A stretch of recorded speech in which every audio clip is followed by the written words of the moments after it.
for them. The gap just increases and your contingent liabilities grow.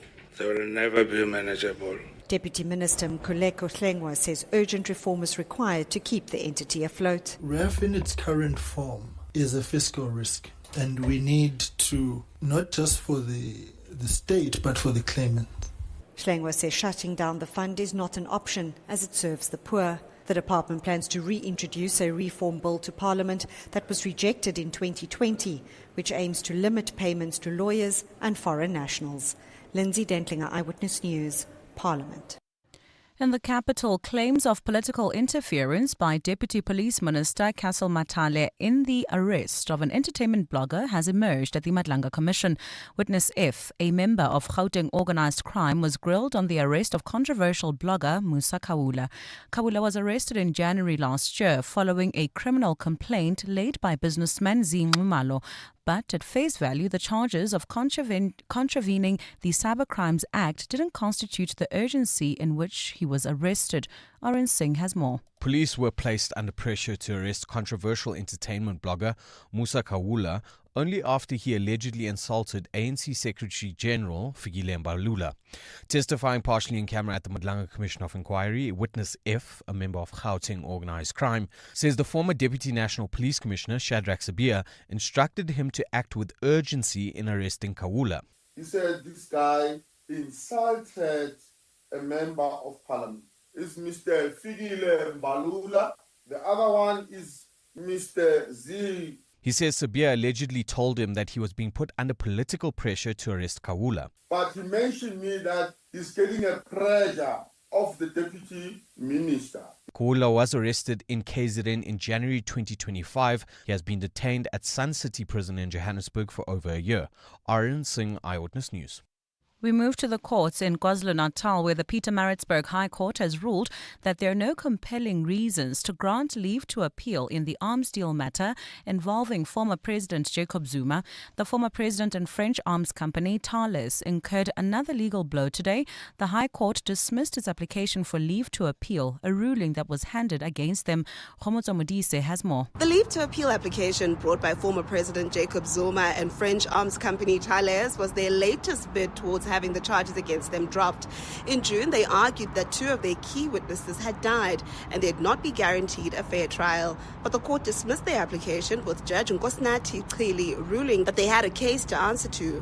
Now the High Court says it does not believe that there are prospects of success for an appeal of this ruling. This means that if the former president does not approach the Supreme Court for special leave, evidence will finally be heard in the arms deal matter 27 years since the alleged crime. Khomotso Modise, Eyewitness News.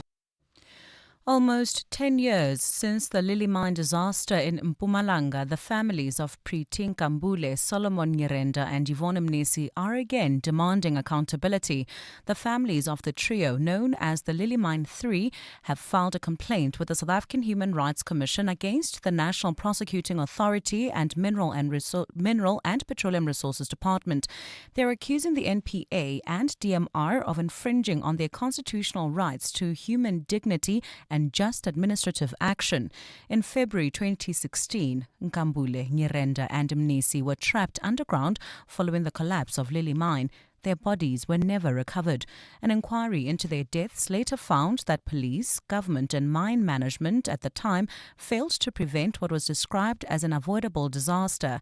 Action SA leader Herman Mashaba, who has over the years led calls for accountability, joined the families at the offices of the Human Rights Commission in Mbombela a short while ago. We are here to actually with the family where they're coming to lodge a complaint with the South African Human Rights Commission, because over the years that us as Action SA got involved, we've lodged various complaints, unfortunately with no response whatsoever.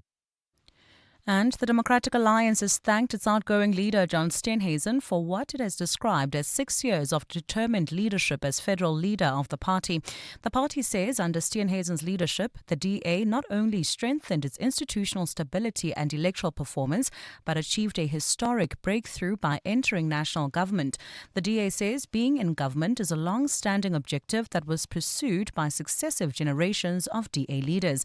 Babalo Ndenze has more. The DA was quick to thank appoint John Steenhuisen following his announcement this morning that he is withdrawing from the DA's leadership contest. The party will hold its national conference to elect a new leader in April. In a statement, party spokesperson Jan de Villiers said under Steenhuisen's stewardship, joining the government of national unity was an achievement that he says fundamentally reshaped South Africa's political landscape. He says this move stands as a testament to Steenhuisen's vision, perseverance and commitment to building a viable alternative to the ANC. De Villiers says Steenhuisen also oversaw the DA's electoral growth in the 2021 and 2024 elections, expanding the party's support base and reinforcing its role as the leading opposition and reform force in South African politics. On Steenhuisen's responsibility in government as Agriculture Minister, he says he will now focus on responding to the current foot-and-mouth disease outbreak. Babalo Ndenze, Eyewitness News, Parliament.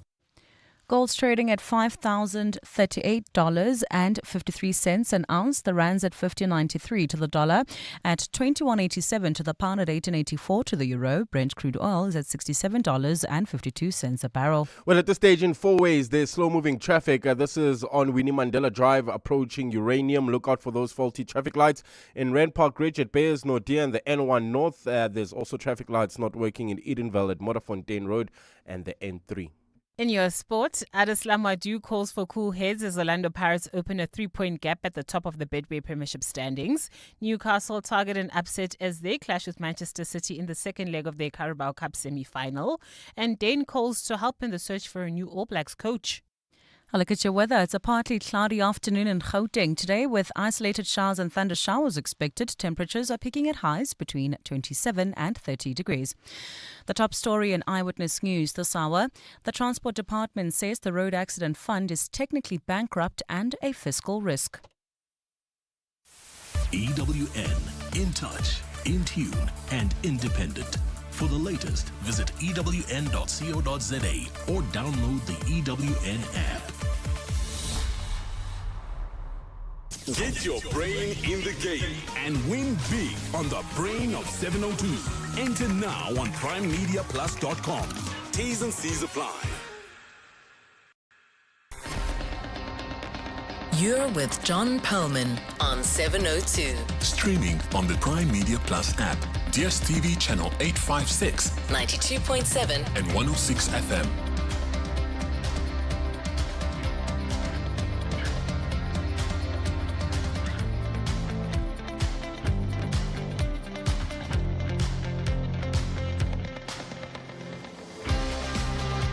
.702 Afternoon Drive with John Perlman is proudly brought to you by Telkom Business. Possibility begins here. Good afternoon, everyone. It's 10 minutes past 3 on Wednesday, the 4th of February. This is 702 Drive with me, John Perlman, wherever you're listening to us in 702 land, and that, of course, could be anywhere in the world. Welcome to the show. Have you been struggling with your City of Joburg bills? Has the system run into some serious problems? Hilton Tarrant of MoneyWeb believes it has. He's looked into it closely and he joins us after 4.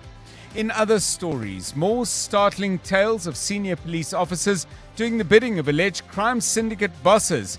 These have emerged at the Madlanga Commission today. We'll get an update from Oren Singh shortly. In announcing his decision not to run as DA leader, Agriculture Minister John Steenhuisen committed himself full-time, he says, to the fight against the foot-and-mouth pandemic.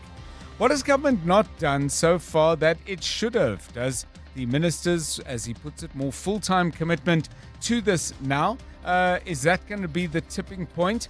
We'll get the view of Francois Rousseau, CEO of the Southern African Agri-Initiative. They've been critical of what's been done so far. Mr. Rousseau joining me after 5. And before that, at 10 to 5, we'll have another round of the Brain of 702. It will be, I knew that one time. Hope you're going to stay with us for that. On the markets, the JSE is up again today by 935 points. Anglo Gold up by 5.6%. Goldfields by 5.2 on another strong day for resources. South 32, mainly involved in coal, has also gained smartly today, up by 5%. There are some bears out there, though. Always, never, ever, always, never. You know what I mean? That doesn't really work. But whenever you get bulls, you do get bears. Process has given up 3.8% so far today. Sanlam is weaker by 3%. 8.2. Rand trading at 15.95 against the dollar. That's a gain over the past 24 hours of 7 cents. A euro will cost you 18 Rand 85. That's a gain for our currency of 4 cents, and 21.89 will get you a pound, pretty much where it was this time yesterday. Brent crude is currently trading at $67.49 a barrel. Stephen Curtis joining us with all the market news at 4:25. We'll have sport with Tolakele Mganga. Maki Molapo has the latest news headlines, and Karabo Chale is keeping an eye on the roads. This is 702 Drive. We are live in the place where you live, and if it's happening in 702 land, we'll do our best to tell you as soon as we know. But if you know before us, please make a point of letting us know, because there are stories out there that we simply don't know about, or we do know about them, but we don't know nearly enough about them. So your contact point, if you're willing to help us with that, 072-702-1702. That's for a WhatsApp, either voice or text. And if you want to call us and chat, we'll talk to you on 011-883-0702. 702 Drive, it's 13 minutes past 3. 702. Let's walk the talk.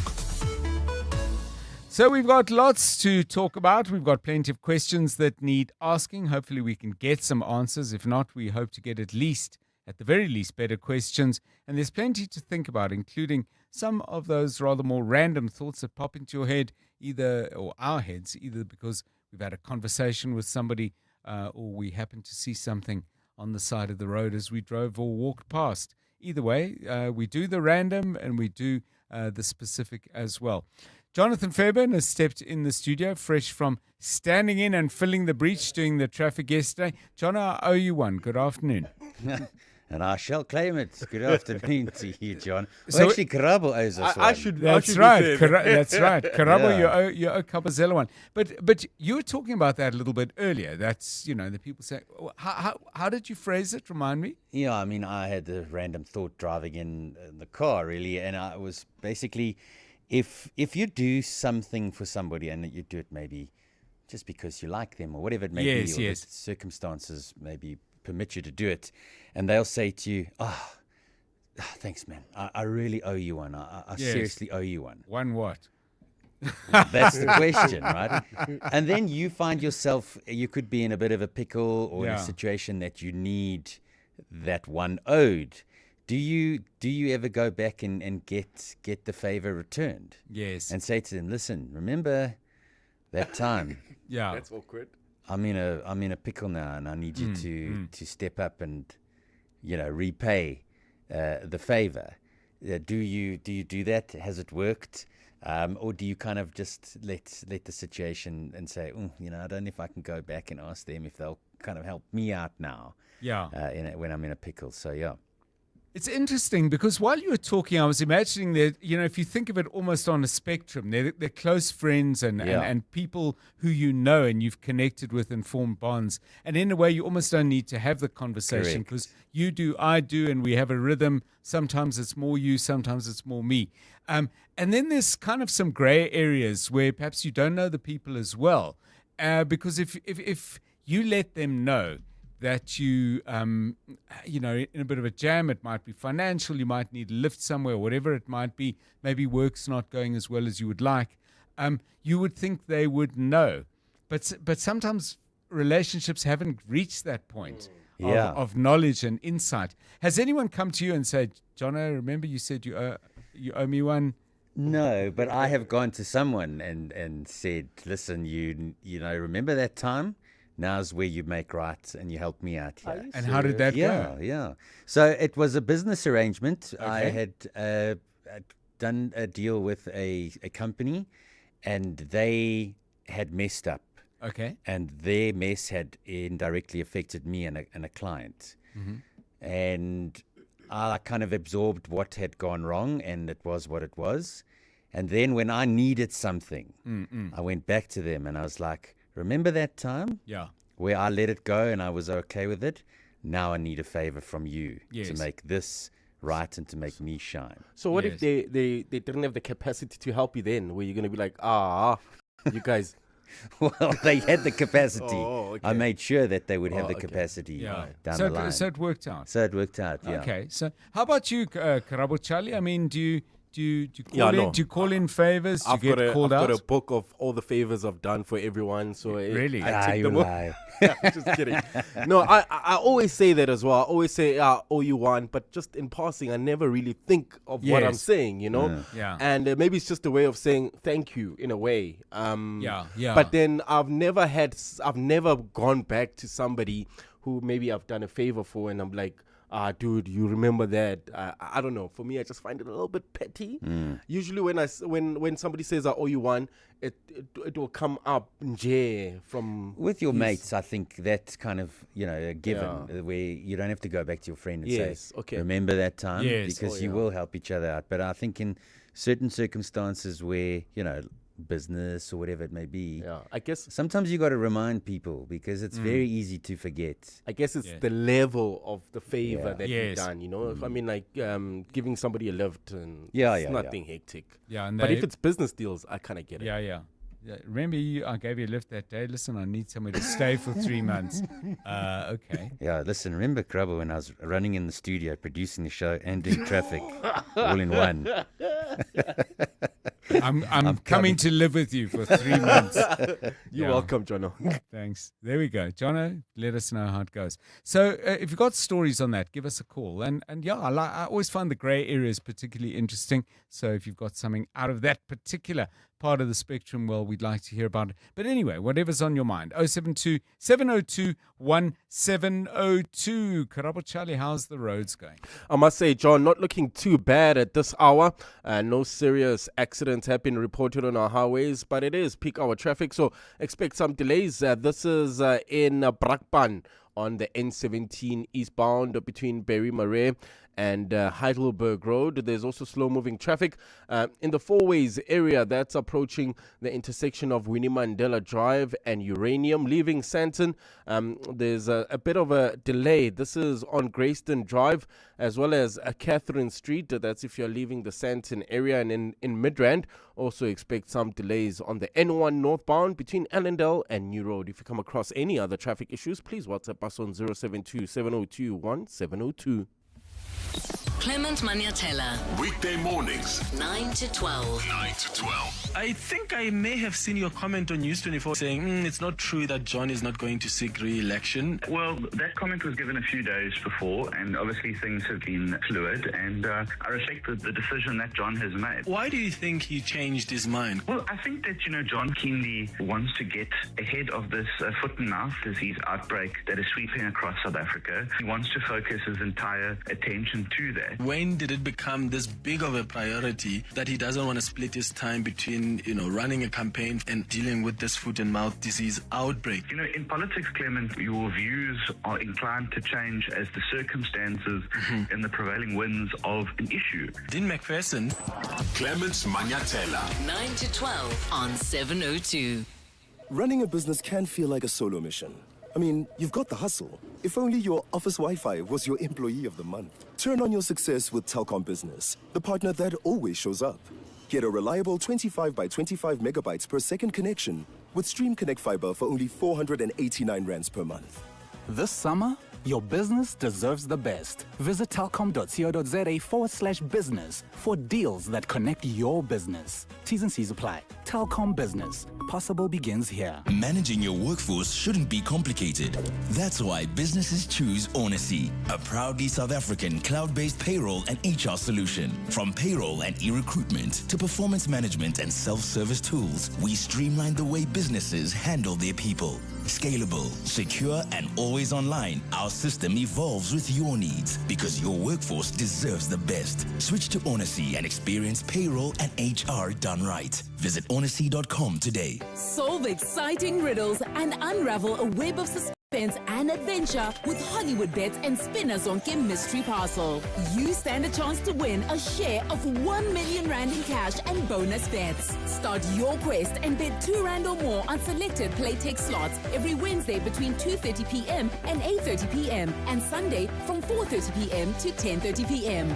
What scintillating secret will your parcel reveal? Bet now. T's and C's apply. Hollywood Sportsbook is a licensed betting operator. No persons under the age of 18 years are permitted to gamble. Winners know when to stop. South African Responsible Gambling Foundation toll-free counselling line 0800 006 008 or WhatsApp help to 076 675 0710. Driver on the road or driver on the golfing green? Auto & General covers the world's best drivers. Auto & General, the official regional insurance partner of Live Golf South Africa 2026, and 702 are putting your driver knowledge to the test for your chance to win a share of 100,000 Rand. Up to the challenge? WhatsApp 072 702 1702 with the keyword Auto & General and follow the prompts. Every day this week, 702 Breakfast with Bongani Bingwa could call you back to play. Thanks to Auto & General on 702. TCs and more on primemediaplus.com. Auto & General is a licensed non-life insurer and FSP. You're with John Perlman on 702. Let's walk the talk. 702 Drive, 23 minutes past 3. We're going to go to the Madlanga Commission of Inquiry in a moment. But I do want to share this with you because I want your responses, as soon as you can give them, actually, if you've witnessed something similar to what this listener, Chuma, has to say. He wants us to bring the Department of Transport in and say, why have they stopped traffic officer visibility and the inspection of scholar transport that we saw after the Vereniging accident? And you know all about that tragedy out in Vanderbijl Park. Chuma, let's pick up again. He says, on the way to pick up my son from school, I watched scholar transport vehicles outside Vleerhof Primary School, stuffing and overloading primary school kids into their cars. He says he was unable to catch the names of the scholar's transport service provider. He said they seem to have branded golf shirts, and let's get back to what he saw. I witnessed a driver of a Toyota Fortuner loading little kids like sardines, not just on seats, but also in the back, stuffed with their school bags and sitting on top of each other. Hi, boy, he says, so we're back to normal now? And is back to normal? And we're back to normal now. Is the Department of Transport now sitting back again and waiting for another fatal accident? Truly, Chuma concludes, our kids deserve better. You're out on the roads. You may not necessarily be involved with a particular school parked outside, dropping off or picking up kids. But from your observation, after that massive crackdown and for a few days, there was real intent on display. Are you seeing a relapse, getting back to the bad old ways? I think we need to get transport authorities on and put to them some of what Chuma has seen and shared with us. But obviously, if you've got something to add, I think the more references we can give, the better. And by the way, if you've seen an improvement, please tell us so. We're not looking to catch anybody in particular doing anything in particular, but we want to get a clear picture. 0727021702, 25 past 3. John is on X. At John Perlman. The Madlanga Commission of Inquiry today again engaging with a senior police officer known only as Witness F for forensic, I suppose, would be a word we could use. Oren Singh has been watching things closely and joins us now. Oren, you and I spoke yesterday about some just extraordinarily casual referral to things that really ought not to be happening at all. Today, I mean, what struck me, for example, is police getting involved in getting a blogger, do I call him a gossip columnist? I don't know if that would be something that Musa Kawula would not want to be referred to as, but somebody who writes about that kind of stuff. And a significant mobilization of police activity and resources to get him arrested. I didn't catch all of it, but put us in the picture and give us your view. John, I think the Musa Kawula case and instance is very important because it talks about the social media entertainment blogger who's arrested. And essentially, let's break it down what happened. In 2024, Musa Kawula writes a bunch of posts on the platform X, as he usually would. And one of the posts related to a businessman and a well-known businessman in the country, Z Ngomalo. Z Ngomalo then files or registers or opens a case of criminal injuria, hate speech, and contravention of the Cyber Crimes Act against Musa Kawula. And things don't really actually go anywhere. until Musa Kawula allegedly writes another post, but this time insulting the ANC General Secretary, Fikile Mbalula. Then all of a sudden, police are running to arrest him. According to Witness F, the suspended Deputy National Police Commissioner, Shadrach Sibiya, informed him that the Deputy Police Minister, Castle Mate, had said that we need to arrest this individual because he's insulted a member of parliament, that being Fikile Mbalula. And so then police mobilize and are under a lot of pressure, although it's been politically motivated, this pressure, to go in and make an arrest. But what happens during the warrant of arrest that's been issued out is Witness F sends this warrant of arrest to Vusimuzi Cat Matlala. Now, Vusimuzi Cat Matlala and Musa Kawula also have some sort of history, because just weeks prior, Musa Kawula had been putting questions to a senior cop, asking him about Vusimuzi Cat Matlala's personal life, his business life. And I suppose somewhere along the line, Vusimuzi Cat Matlala catches wind of this. And so the warrant of arrest being sent to Vusimuzi Cat Matlala for Musa Kawula's arrest, I don't think is a coincidence. Yes. They try to play it off as, oh no, he has a private security company. He also knows, this being Vusimuzi Cat Matlala, he also knows the places that Musa Kawula frequents, so that if he sees him, he can effect a citizen's arrest. But that's not possible. Yes. Vusimuzi Cat Matlala is not a peace officer. He cannot effect a citizen's arrest despite him owning a private security company. The police have to do that. And that was one of the questions put to Witness F. Did he think he was right in sending that warrant of arrest to Vusimuzi Cat Matlala? And he said he was not in the right in doing that. So a lot of tension, and I suppose it is a bit confusing about this arrest of Musa Kawula. But I think one point that I need to justify here, John, is that Musa Kawula was arrested January last year. Right. He made several bids for bail. Remember, the crimes that he's charged of are not considered Schedule 6 offenses, maybe Schedule 1 at least. And yet he's been denied bail consistently. He remains in police custody. He remains detained at Sun City Prison for simply writing some hate speech. And I don't think... Allegedly. Yes. I don't think that's fair. I haven't covered a case to date where a Schedule 1 offense or someone that's accused of a Schedule 1 offense is not granted bail. I mean, what it's revealing yet again, and it's just over and over again, Oren, and you spend way more time on this than me, so feel free to respond. But where we have time and energy of senior police officers consumed in matters that have nothing to do with their core function of bringing law and order and solving crime in South Africa. They are involved and engaged with the personal pursuits of people who have business relationships with the South African police services. The other thing that I found extraordinary was apparently Witness F had Cat Matlala's bank card, for which he seemed to use regularly. Witness F seems like he was doing a lot more than just being a member of Gauteng organized crime. He was fixing Cat Matlala's boat.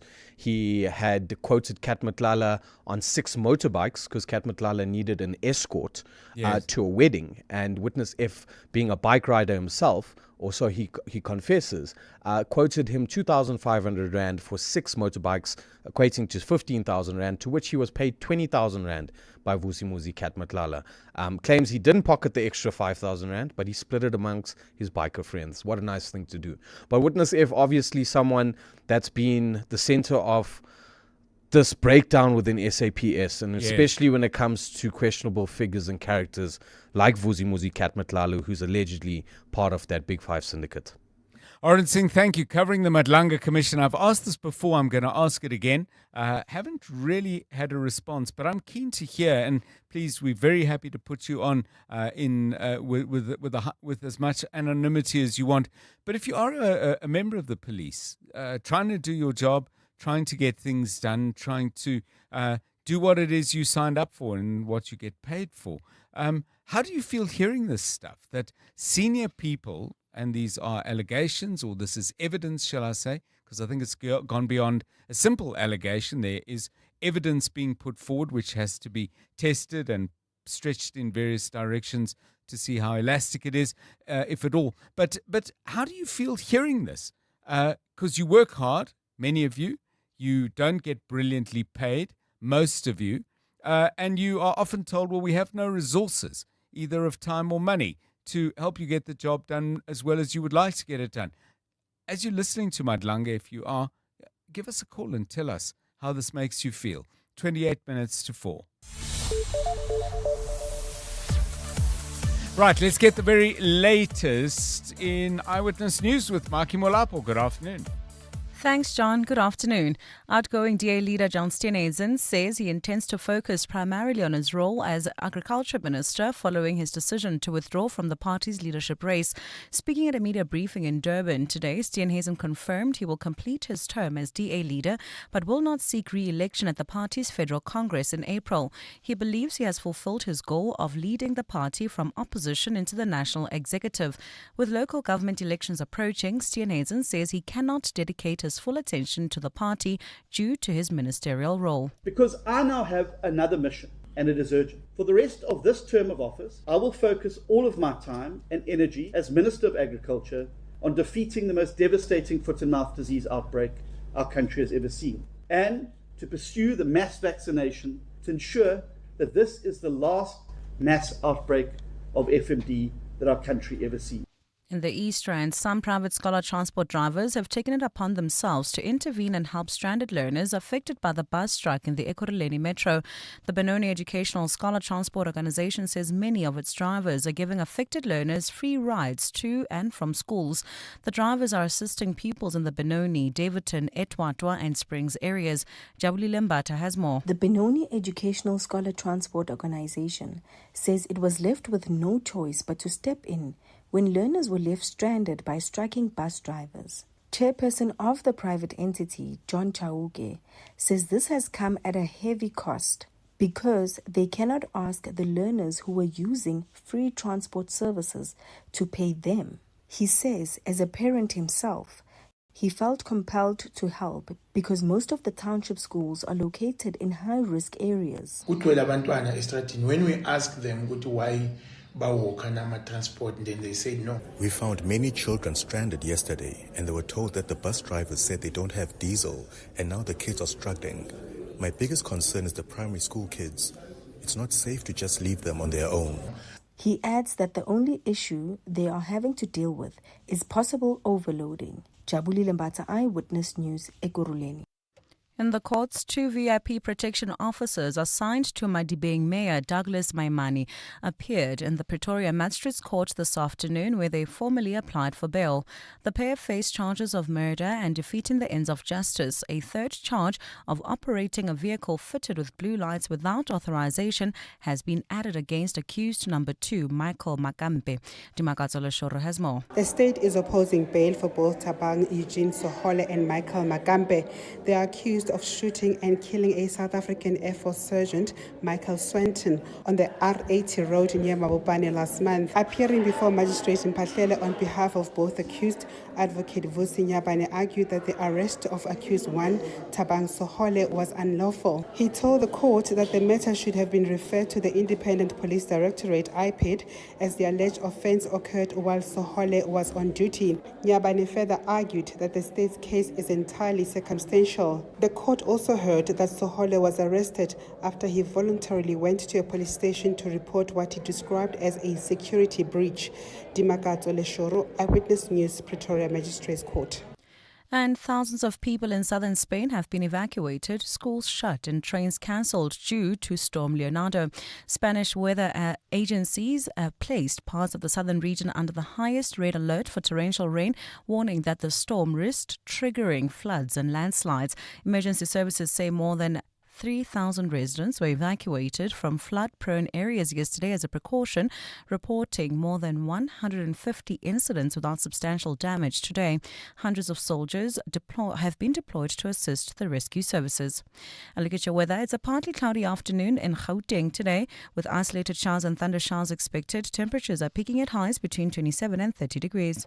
Leaving Sandton at this hour, you can expect some delays on Greyston Drive between Rivonia Road and Catherine Street. Also look out for those faulty traffic lights in Polshof at Witkoppen and Main Road.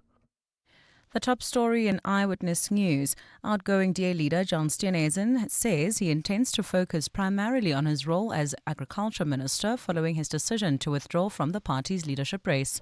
The Midday Report. Weekdays, 12 to 1. As I said to you 24 hours ago, 24 hours is a short time in politics in South Africa. Anything can happen. But alas, what we thought was going to happen, happened, didn't it? John Steenhuisen saying that he won't be bidding for a third term as Democratic Alliance leader. Essentially, what he has said is that he feels that it's mission accomplished. He feels that he now needs to focus on being the Minister of Agriculture and dealing with foot and mouth disease. The Midday Report. With Mandy Wiener. 12 to 1 on 702. 702. It's official. Auto in General covers the world's best drivers. We're proud to be an official tournament partner of Live Golf South Africa 2026, the first on African soil. Stand to win tickets to the event and your share of 100,000 Rand. Here's to a world-class tournament. And the insurer that never misses. Auto in General, never not there. Auto in General is the licensed non-life insurer and FSP T's online. Do you suffer from heartburn and hyperacidity? To relieve heartburn for the whole day and night with one tablet, a potent once-a-day treatment which was previously prescription only is now available over the counter. Ask your pharmacist for an over-the-counter, long-lasting heartburn treatment. Brought to you by Sandoz. 702. WhatsApp John on 072 702 1702. Sure, Tata John. First of all, black people never say that. We just go, God bless you. Thank you very much. That's all you get. We don't want to be held against our words. And secondly, on a show, How I Met Your Mother, they used to have this this favor thing where they say, one favor, no questions asked, and then I'll owe you one. So you don't ask any questions, you just do what you're being asked, and then you return the favor under the same conditions. Tabiso in Centurion. Good afternoon, 702. Good afternoon, Tata John. In terms of the topic about favors, what I've noticed in our culture, that when it comes to the money favors, asking back for that favor back, the language changes a little bit, because what would usually say is something like, remember that parcel, or remember le ampahla, you know, you never really mention the money factor, especially if you're around people or you just don't want to be too forward about it. It's always a parcel, you know. So you never reference it as money. Parcel. That's it. And usually it gets sorted out. Mulefe from Road Report.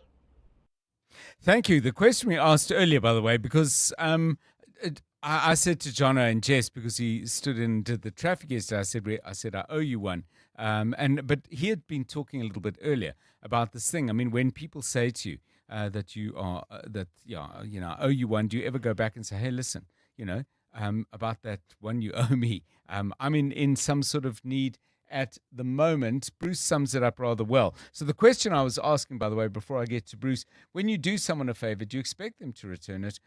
Do you help without expectation? And do you find it awkward actually going to someone and saying, listen, based on what I did before, I have a reasonable expectation that you will help me out? Bruce puts it like this: I don't expect anything in return, but I do expect similar help when I need it. Samkelo is a little more cautious and says, it depends if I can return the favor. And Paul adds, honestly and truly speaking, deep down, I do expect something in return. 702 Drive, 19 minutes to 4. EWN Sport. Tolakele, the Betway Premiership this year is a genuine race. I mean, my impression is that, kind of somewhere near March, Sundowns have been out of sight most seasons, but this is exciting. Absolutely, John. And Orlando Pirates are the Betway Premiership log leaders at the halfway stage of the season. This follows a 2-0 victory over AmaZulu last night. Rile Mofokeng starred as the Buccaneers move 3 points clear of defending champions Mamelodi Sundowns. The victory for Adeslam Odu's Chargers extended their unbeaten streak to 15 matches as they recorded their 11th Premiership win of the season. AmaZulu and a lot of teams in this PSL will try to get this position. For us, it's just not to be stressful, not to have pressure at all. It's just to play our football, to keep that organization, that unity, that strong spirit, and we play a game after game, and we'll see what happens at the end of the season. Newcastle United travel to the Etihad Stadium to face Manchester City in the second leg of the Carabao Cup semi-final tonight. The Citizens lead the tie 2-0 and the winners will face Arsenal in the final on March 22nd. That follows the Gunners' 4-2 aggregate victory over Chelsea. Mikel Arteta's men have a chance to win their first major silverware since 2020, having last reached the League Cup final in 2018. Winning helps in every sense, confidence, energy, you call it. We're going to be there in a few weeks. We will prepare well. In the meantime, we know that we need to just put it aside because 3 days later we're going to have a massive game here in the Premier League, and we are on front. That's where we want to be. So let's keep moving. South Africa have arrived in Perth ahead of the next leg of the HSBC 7 Series. The Blitzboks are looking to redeem themselves after a 4th-place finish in Singapore, and Siviya Soyizwapi and his teammates will face Spain, Fiji and Argentina in the pool stages. The focus for us is to just control what we can control of catching a ball and passing a ball. An error like that we can't accept. We'll rather have a referee's call that doesn't go our way than having a knock ball that we can just catch and run over the line. So I don't know, maybe the first tournament of the year, coming back from a December break. Like I say, I don't know what exactly it is, but hopefully we'll fix it this weekend. And former New Zealand hooker Dane Coles has been added to the panel that's selecting the new All Blacks head coach. Coles joins a 4-man panel for that selection, which also includes former All Black Kevin Melumu. Jamie Joseph and Dave Rennie are the front runners to succeed Scott Robinson, who was sacked last month after an internal review of the 2025 season, which included poor feedback from some players. Tholakele Mganga, Eyewitness News Sport. EWN Traffic. 16 minutes to 4 o'clock. Problems in Sandton. Karabo Chali will hopefully give you the clear idea of what you need to avoid and some crafty tips on how to avoid it. While leaving the Sandton area, expect some delays. This is on Greyston Drive between Rivonia Road and Catherine Street. Rather use maybe Catherine Street as an alternative. This is if you're heading towards the M1. Lone Hill, bumper-to-bumper traffic on Lone Hill Boulevard between Winnie Mandela Drive and Main Road. Otherwise, the rest of 702 Land not looking too bad. No serious accidents or huge delays have been reported on our highways. Just look out for those faulty traffic lights in Midrand at New Road and 16th Avenue. I see if you are leaving the Patlu Calvin area heading towards Bedford View, there's traffic is a bit sluggish. This is on the N3 southbound between the Patlu interchange and Morafontein Road. If you come across any other traffic issues, please WhatsApp us on 072-702-1702. There's more EWN on air, online, and on the EWN app. You're now listening to 702 Afternoon Drive with John Perlman. Brought to you by Telkom Business. Possible begins here. You're with John Perlman on 702. Still to come on 702 Drive, quite regularly on this show, and indeed others on 702, we have conversations about South Africa and our government's foreign policy attitudes and approaches. Saw a very interesting piece that appeared on the Business Live site. Ismail Jusub is with the F.W. de Klerk Foundation. He's written a very thought-provoking piece about how we need to get our foreign policy approaches aligned and, in his view, not only aligned with our human rights commitments, but also more closely linked to what our Constitution actually enjoins our leaders to do in this regard. It's a really interesting piece, makes some important comparisons with Brazil and India and how they go about things. He'll be with me in 3 or 4 minutes' time. Looking forward to that. It's 16 minutes now to 4. John is on X. At John Perlman. So we were asking the question about when you do favors, what do you expect in return, if anything? And when people say, I owe you one, do you ever go back and say, you know, that one you owe me? You've never, I would imagine, settled on what the one is, unless it's a purely financial transaction. But very different views. Lawrence says, I usually help without expectations, and I've never intentionally collected. Samuel is very pragmatic and says, it depends, and I make it clear they understand why I'm doing that and what I want in return. Leslie Ann is pretty straightforward. 2 words, says, no expectation. Livuwani needs just 1 word more and says, not at all. Tolakele, how about you? I mean, I guess this all varies depending on how well you know people and so on. But if you help people out, do you every once in a while say, hey, look, you know, I have a need now? I'm like Leanne. I will help you out, and then even if you say to me I owe you one, I will forget about it, because I sometimes feel it's a sign of like just how desperate you are when you ask someone for a favor or ask for that thing, and then if I follow it up with say, hey, please pay me back for this favor that I did to you, it's like a reminder to them that I've got this thing that I can dangle over you. I just also am not someone that asks for favors. It's just issues for me personally. Yes. I prefer to just sort things out on my own and spiral that way. But I will never bring up a favor. If you ask for it, you get what you get from me, and then I move on with my life. Yeah, there's so many interesting concepts around this. I mean, there's the one of pay it forward, where you do something that pays it forward into a broader universe and a broader world. So it's not just Tolakele helps me, and then the relationship of reciprocity is simply between the two of us, but maybe it goes out into a wider system where I then help somebody else who Tolakele may know or not. So those are all interesting angles to it. I mean, the other is I remember asking someone, I think for something fairly, I was pleased to be helped, but it was 1 or 2 phone numbers. And then they got in touch and said, now, this was by email, now it's your turn to help me. And the request was a little more substantial than a couple of numbers. It wasn't financial, but it required a fair amount more work. 12 minutes to 4 o'clock. Other questions that we're getting from your contributions. Nahama says, hey, what time do you play Brain of 702? 10 to 5. Coming up a little later on the show. Right now it's 11 to 4. John Perlman On 702. 3 to 6 p.m. Well, you know, there's a lot that we talk about in regard to foreign policy, as I said, and sometimes when we're looking at actions or positions South Africa's taken on Ukraine and Russia, on the Middle East, Israel and Gaza, on Somalia comes into the conversation, Iran comes into the conversation as well. We get a fairly lively debate, actually, where some of you have very strong views about whether South Africa is sufficiently consistent or indeed has a clear focus in regard to its foreign policy. So I read a very interesting piece that was posted on the Business Live site. The author joins me now. He is Ismail Jusub, who is Manager of Constitutional Advancement at the F.W. de Klerk Foundation.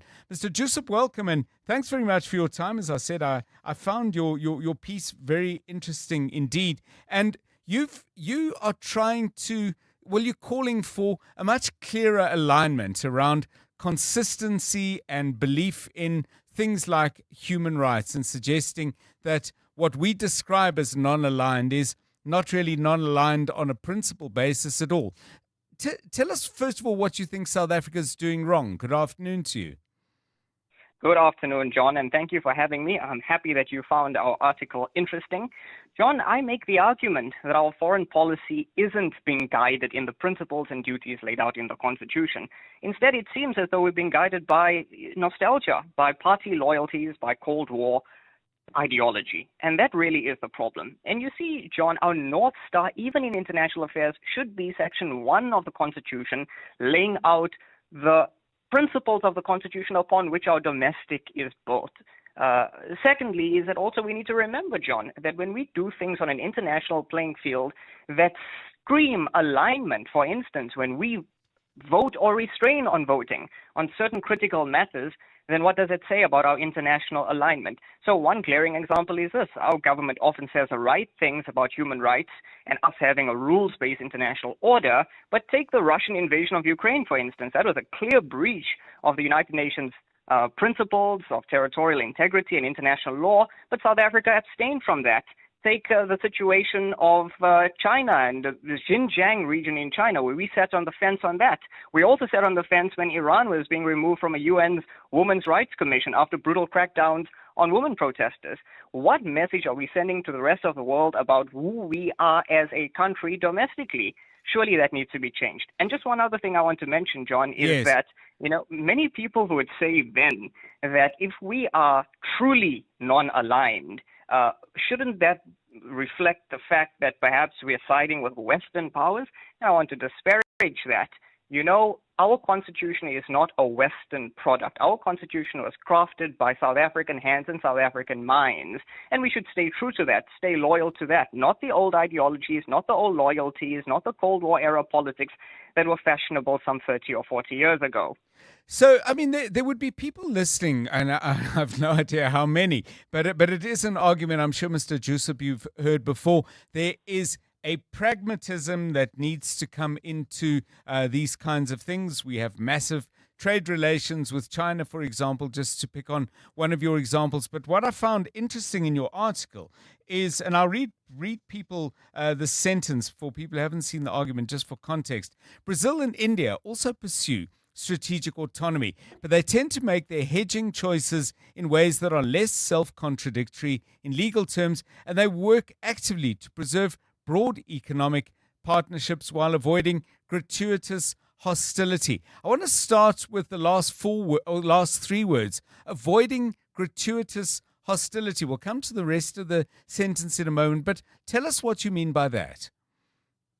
Now, to be clear, John, I am not saying that we should shape our foreign policy simply to appease Washington or Brussels or Beijing. What I am saying is that there are real economic stakes here. And in that article, I mentioned AGOA, the African Growth and Opportunities Act, that gives South Africa preferential access to U.S. markets for many of our products.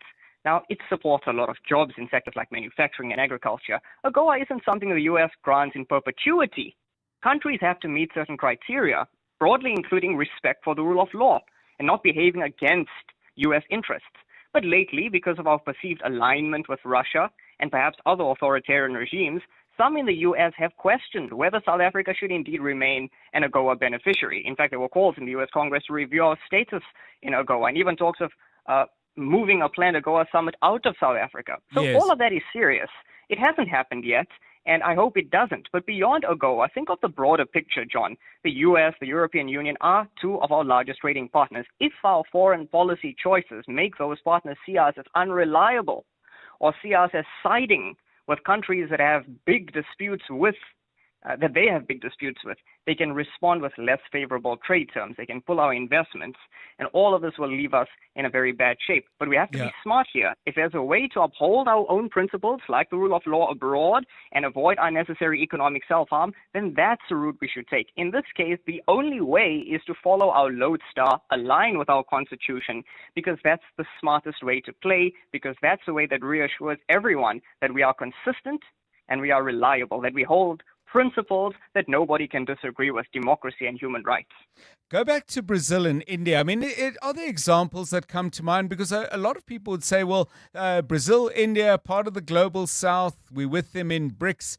There's a sense that those are countries with whom we would have quite a bit in common ideologically. You seem to be saying they're doing this in a way that's smarter, but they're also doing it in a way where whatever they believe it is that they believe in, they've got a very much clearer idea of how that should align with foreign policy. Yes, there are many ways to play diplomatically and still be smart, to still maintain a good relationship with countries. India and Brazil, for instance. India and Brazil managed to have strategic partnerships with powers like the US, with China, with Russia, while mostly avoiding blatant contradictions in their stance on international law. And in the article, I mentioned Germany as another example as well. Germany is heavily economically intertwined with countries like China and Russia. but its post-war constitutional culture still puts human dignity first. And it's always generally aligned its foreign policy with international legality, even when it caused economic pain, like, for instance, sanctioning Russia over Ukraine. The sky didn't fall over Germany. In fact, Germany gained respect. And we can do the same. We don't have to alienate China or Russia. We can still trade. We can still attend BRICS summits. We can also be honest and principled when lines are crossed. But in practical terms, that may sometimes mean issuing a statement of concern, casting a vote in the UN that displeases a friend. If a partnership is so fragile that it can't survive us standing by our constitution, then one has to question the quality of that partnership in the first place. And just finally, do you think because there isn't, in your view, that central spine of a guiding philosophy, as you put it, rooted in our constitution, that sometimes our foreign policy responses have a little bit of a reactive and occasionally even a make it up as you go along quality? Yes, absolutely, John. I would argue that it almost seems as though our foreign policy flows any way the wind is blowing. And that's not how it should be. That makes us inconsistent, unreliable, undependable, and leaves us vulnerable to making mistakes on the international stage, which we simply cannot afford. And now when we have military drills, naval drills, for instance, by Iran, or when we don't call out China for its abuse on Taiwan, then naturally we are going to be preyed upon by the United States, and we simply can't lose that relationship. So our international spine has always been there. It's always existed. The blueprint has always been clear. The Constitution has been there. There are a number of sections in the Constitution that are meant to guide us on how we should navigate our way internationally. Have we adhered to that, or have we allowed certain people in government to follow their own intuition, which wavers from time to time, and which in my argument, or in my article, I argue, is sometimes based on old loyalties, long gone dogmas, and Cold War era politics? Thank you so much. Very, very thought-provoking indeed. Ismail Jusab is Manager of Constitutional Advancement at the F.W. de Klerk Foundation. Check it out on Google. You'll find the piece on the Business Live site. Yeah, and join the debate, because it's something we get into, as I've said a couple of times today in building up to this interview, that whenever there's a foreign policy issue, invariably people come in and talk about consistency, inconsistency, and are we very clear as to what it is that we're doing? So your thoughts, please, on 072 702 1702. Bongani Bingwa, 702 Breakfast. Weekday mornings, 6 to 9. I understand some water has been restored in parts of Midrand, but not everywhere. Yes. We going towards the good direction. It's been more than 6 days. Why is there no water in Midrand? This is a combination of many things. So how soon will water flow in all the taps of Midrand? Generally, it takes us 3 to 5 days, and we've resumed restoring from yesterday. Do you have water, sir? Yes, I do have water. Appreciate your time. Kukuletu Kuma, Joburg Water Manager of Electromechanical. Bongani Bingwa, 6 to 9. On 702. Love is in the air, but with insurance, there could be some awesome car insurance savings for you too. Like 27-year-old Liam, who saves an awesome 640 Rand on his 2020 Ford Ranger. Get a quote now, and if insurance can't save you money, ask for 500 Rand or 1,500 Rand if you've been claim-free and with the same insurer for 3 years. SMS OUT to 45142. That's OUT to 45142. Licensed insurer and FSP, T's, C's, and information online. There's crossing a river, and then there's crossing a river in your Ford Everest. With up to 6 selectable drive modes, it's not a challenge.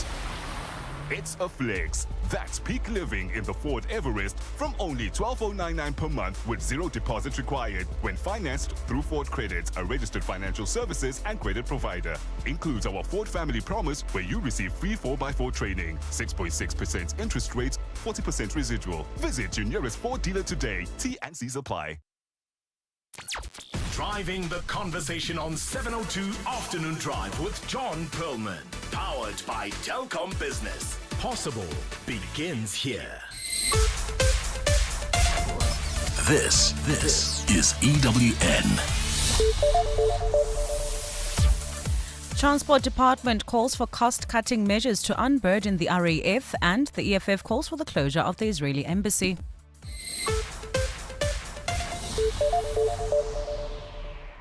Good afternoon, I'm Maki Mulapo. The Transport Department says it's still working on a revised bill to govern the Road Accident Fund and limit payments to foreign nationals and lawyers.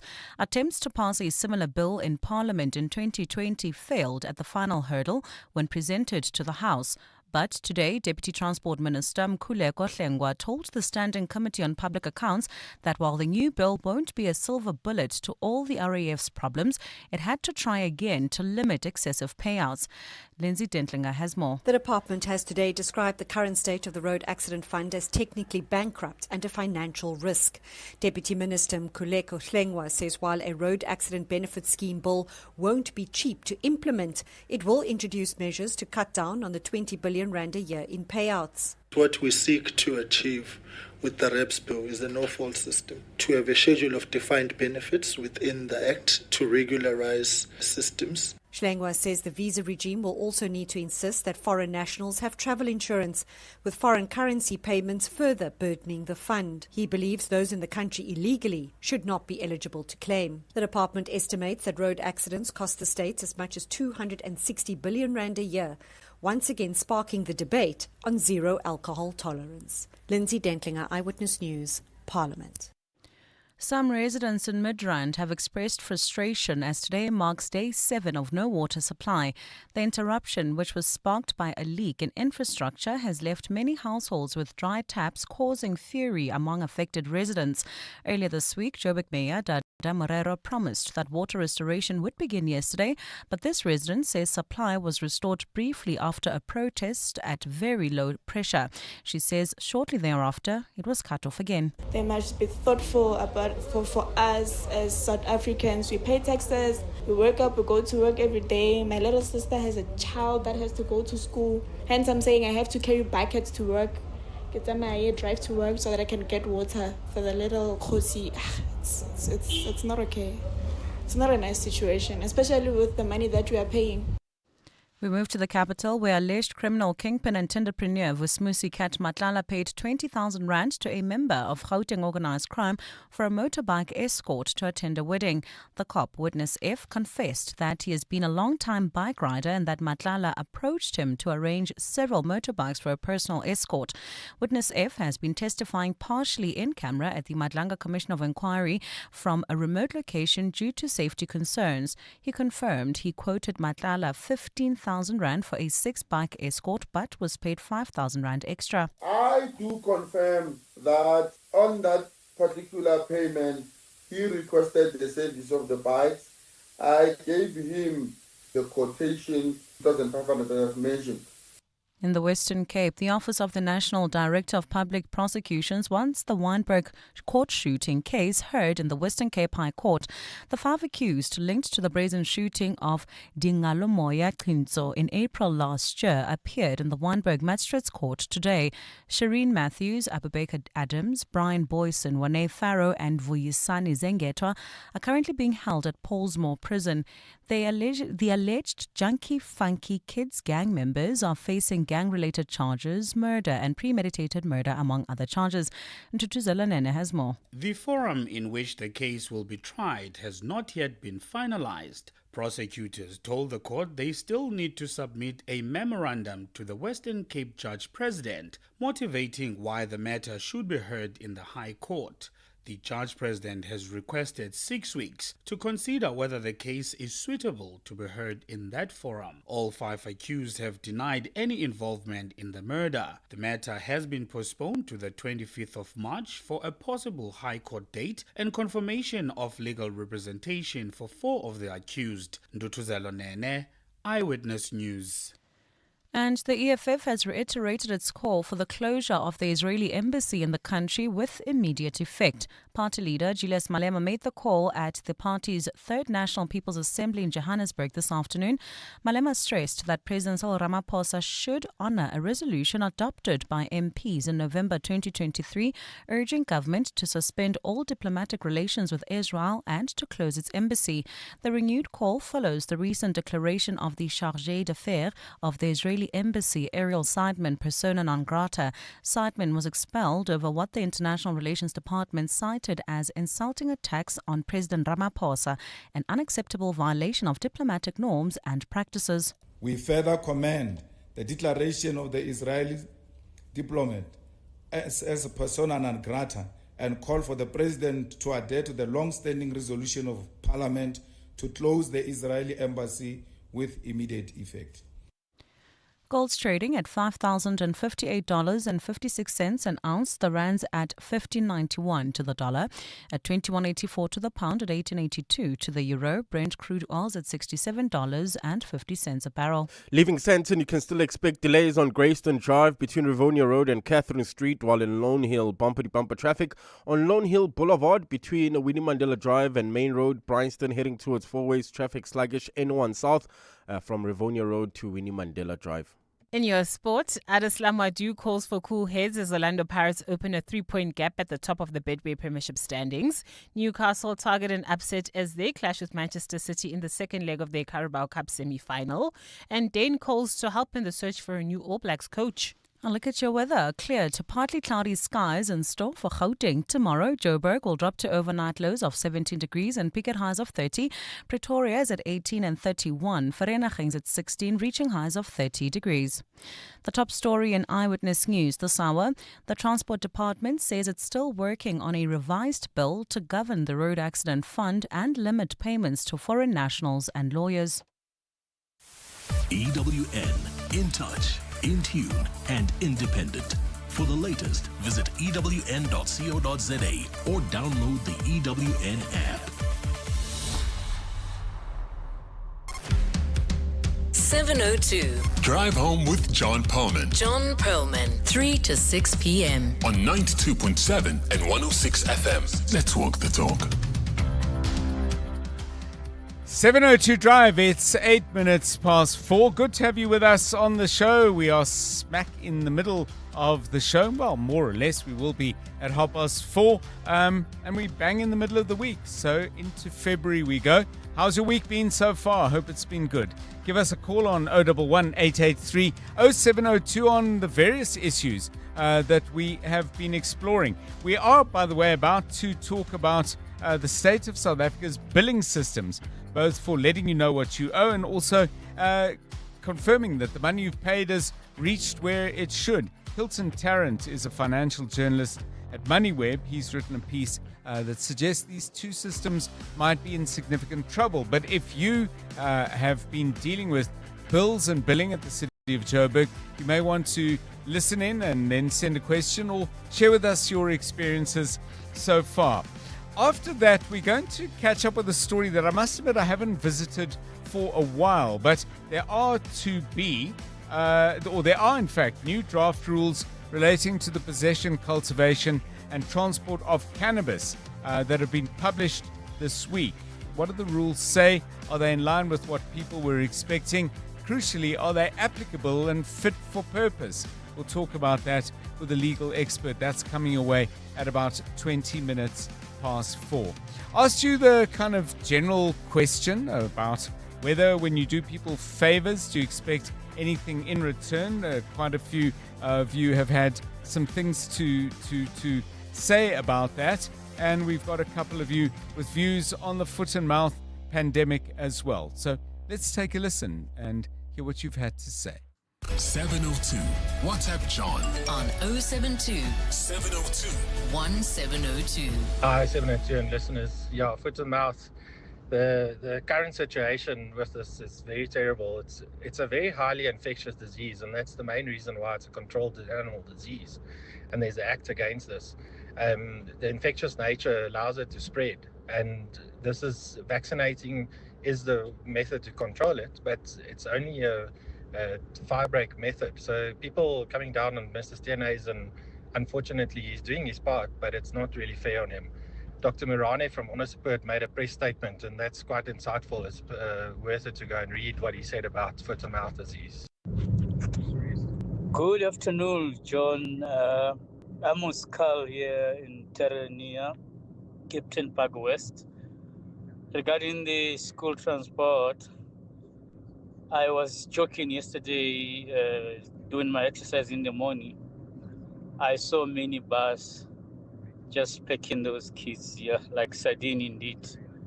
There were lots of them, getting into this minibus. Yeah, it is unfortunate. It is really unfortunate, and I promise you, if that minibus can involve in an accident, these poor kids will be badly affected. The way they are packed in that minibus. So yes. Ndata John, this again it shows that even the judiciary, the judge, the fact that this man Musa Kawula is denied bail, it means that these judges or magistrates are also implicated. This not being a Schedule 6, being a Schedule 1. Surely, guys, I know we want to protect the independence of our judges, but this is common sense. The writing's on the wall. Thank you. So a lot of people responding to various aspects. On the scholar transport thing, by the way, we were drawn into this conversation by a message we got on 072 702 1702. Please use that platform for anything you want to say about the fact that he was, Chuma, one of our listeners, was saying dropped his kids off and kids were getting packed in, and we're hearing that again.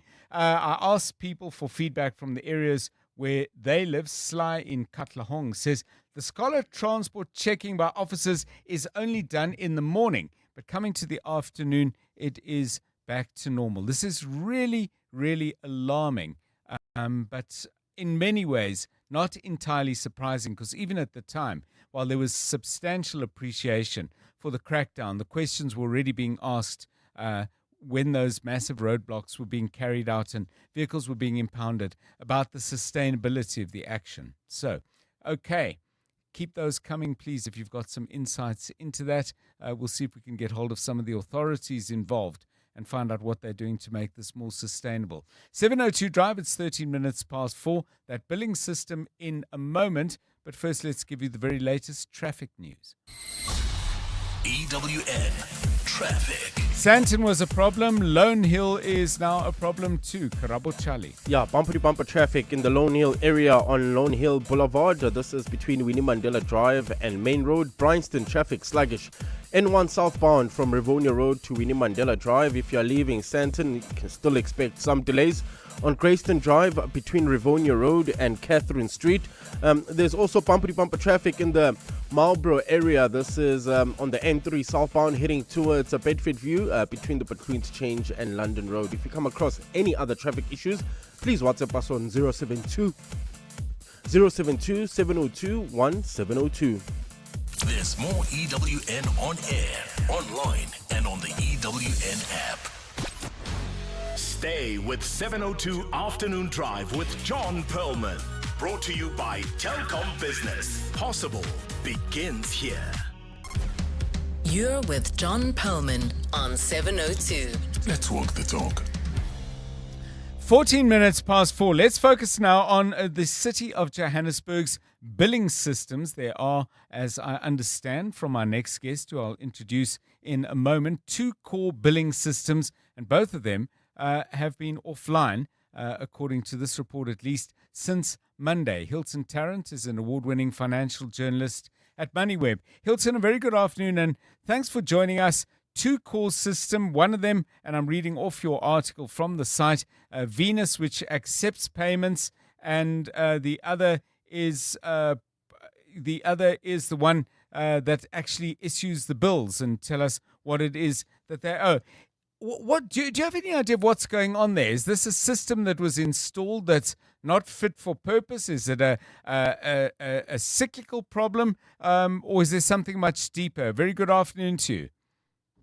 Afternoon, John. Well, so I don't necessarily think that this is a deeper problem, although these gremlins do tend to rear their heads early on in the year. And basically what we have here is that the city runs a very complicated IT system, an SAP system, which pretty much runs the entire city. It runs payroll, it runs leave, it runs procurement, it runs billing, payments, the bills that you and I pay. It runs finance, it runs budgeting. And very simply, you've got one part of the system, a module that sends us as ratepayers our bills every month. Right. And you've got another part of the system that accepts the payments, when you either do a EFT with your banking, or maybe you go to one of the city's customer service centers. And very simply, those two modules are not talking to each other anymore. So you can log in to the city's various e-services, and it will not show any payments you've made since the 19th of January. So literally, these two systems have not been talking to each other for about 2.5 weeks now. Excuse me. Does the city have the technical skills to fix this? So we do know that the city relies on contractors for the implementation and maintenance of the system. Last year, the city's system was offline for well over 3 weeks between December and January when it did an upgrade to this whole system. It had targeted a return date of somewhere in early January. I think it was the 6th. And it finally managed to get the systems up towards the end of the week. So it does rely on these contractors. Whether or not the city itself has these skills remains to be seen. But typically with systems of this nature, even big corporates, I'm thinking of your mobile operators, your banks, they would also rely on third-party contractors. The question now really is how quickly they can get the system back online, given that February billing has already started. In terms of when you get back online, is it generally the case that when you get back online, everything that you've paid should be recorded, everything that you owe should be accurate? Or can downtime like this sometimes, particularly if the system is not as good as it should be, can that lead to inaccuracies and clashes over billing later? Well, considering that the city has well over 1.5 million accounts that it sends out on a monthly basis, one would imagine that given that scale, there are likely to be inaccuracies on some of those bills. You think of a very large industrial or commercial user, a very big shopping mall, a big factory, or you could think of someone, maybe a smaller, lower income household. Those are very different dynamics.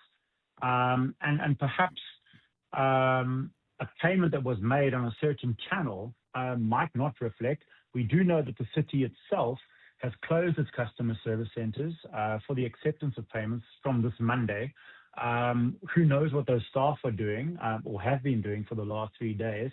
But yeah, what the councillor who first identified this problem, the Ward 117 councillor Tim Trulak, he suggested that residents, business owners in the city certainly keep proof of payment because this could be, this could spiral a little out of control depending on the situation, depending on what channel the payment was made.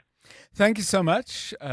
Hilton Tarrant is an award-winning financial journalist at MoneyWeb. If you've been having some billing issues with the city, please do give us a call on 011 883 0702 and 072 702 1702. TC says, "Hi John, I have several properties in Joburg. Many of my payments at the end of December still do not reflect in my accounts. I checked online today. They're charging me interest already. I guess I have a protracted dispute ahead of me." Some of you are continuing to respond to this thing of when you do someone a favor, do you expect anything in return? Subriana says, the biggest disappointment comes from expectation. You'll do 150% for people. They'll turn around and give you a mere 20% of their time and effort if you're lucky enough. So just do it and let it be. I must admit there's quite a lot of let it be. Don't expect anything. That seems to be quite a prevalent view of many people, including Charles, who says that's the biggest way to live unhappily is to expect anything back. 20 minutes past 4. Drive home with John Perlman on 702. Let's walk the talk. Now, this is a story I must admit I dip in and out of, and it's only when there's something in the news that kind of prompts me to go back. South Africa kind of making its way out of what was a very simple and straightforward relationship with the drug cannabis, dagga as some people might call it, to something more nuanced, more complex, and woven into all of that, a conversation about this being something from which we could derive massive economic benefit. But our next conversation doesn't focus so much on the economics opportunities of this, but the personal use that people to which people put the drug, and what the new draft rules say. They came out this week. Let's get an insight into that and welcome Rosalind Lake, who's a director at the law firm Norton Rose Fulbright. Ms. Lake, welcome, and thanks very much for giving us your time today. First of all, before we look at what the rules say, what issues are they actually meant to address? And then perhaps we can move to whether they have been addressed adequately. Good afternoon to you. Good afternoon. Thank you for the opportunity. So the rules that we're talking about that have come out this week are really just regulations that supplement the law that came out in 2024. Right. And so what this is really focusing on is just the detail that needed to be put in. So it's how much marijuana can be transported, how much someone can have, how many plants they can have, and how they transport. And so it's really just fleshing out what was already in the act that was passed a couple of years ago. So I think it's very interesting what you've mentioned just about the sort of commercial versus private use. Yes. South Africa has gone a slightly weird way in regulating this, and it's because of the court decision that made the decision to make this lawful was all about the right to privacy and the right for someone to use something in their own home. And so all of the legislation that's flowed from this is very focused on that. So in these new rules that have come out this week, for example, it talks about the fact that if you've got this, what I will say is a very large amount of cannabis in your vehicle, you can't, it has to be covered up. It has to be in a boot. It has to be hidden so that it's not exposed to the public. And so that's a real theme of these rules is that, and the law itself is that if you're going to do this, you do it so that it doesn't infringe on other people's rights. I mean, it seems to be a rather esoteric and possibly even eccentric focus on that. I mean, what difference does that make? You know, I mean, I don't see how my rights would be infringed on if I happen to run into somebody I know who's got enough enough marijuana for apparently 2,000 joints on his back seat. I mean, I get that laws have to be comprehensive, but why the extensive focus on this? I mean, I would have thought the transportation issue would be about this calls into question whether this is for personal use or, in fact, you are aggregating your personal allocation under the standard set to set up a small dealership, and that's why it's in your car. So it is. I must be honest. I agree with you. It is a little peculiar. It's a bit odd, yes. And particularly because practically there are cannabis operations operating under license and so on, and the limit is 750 grams per day in any one day. Yes. I mean, that is an enormous amount of marijuana. Yes, yes. It's so it is of course a criminal offense to deal in this at all, and potentially the volume that they've allowed is, if someone was making an oil for medicinal purposes or something, that might be, you might require a large amount of cannabis in order to make a small concentrate. So there's no doubt some logic that's gone into it, but I think perhaps there's been an element of trying to protect children. They've been very careful in the law to make sure that children are not exposed to cannabis. And there's actually a specific crime to give cannabis to a child or to show it to them. So if you have it with you in public, you need to keep it concealed. And so that's, I think, is a lot of the rationale behind this, is either for people who, for moral or religious reasons, don't want to be around it or have a view, and also for children to protect them. So it is a bit of a strange way to approach it, but I think that's probably where it's grounded in, is making sure that people are mindful of that. Yeah, okay. Well, I mean, that certainly clarifies it a lot more for me, because there is a particular intention there, even if the expression in the law is as I said, a little well, anyway, let me move on from that and ask you this. I mean, all of this appears to be taking quite a long time.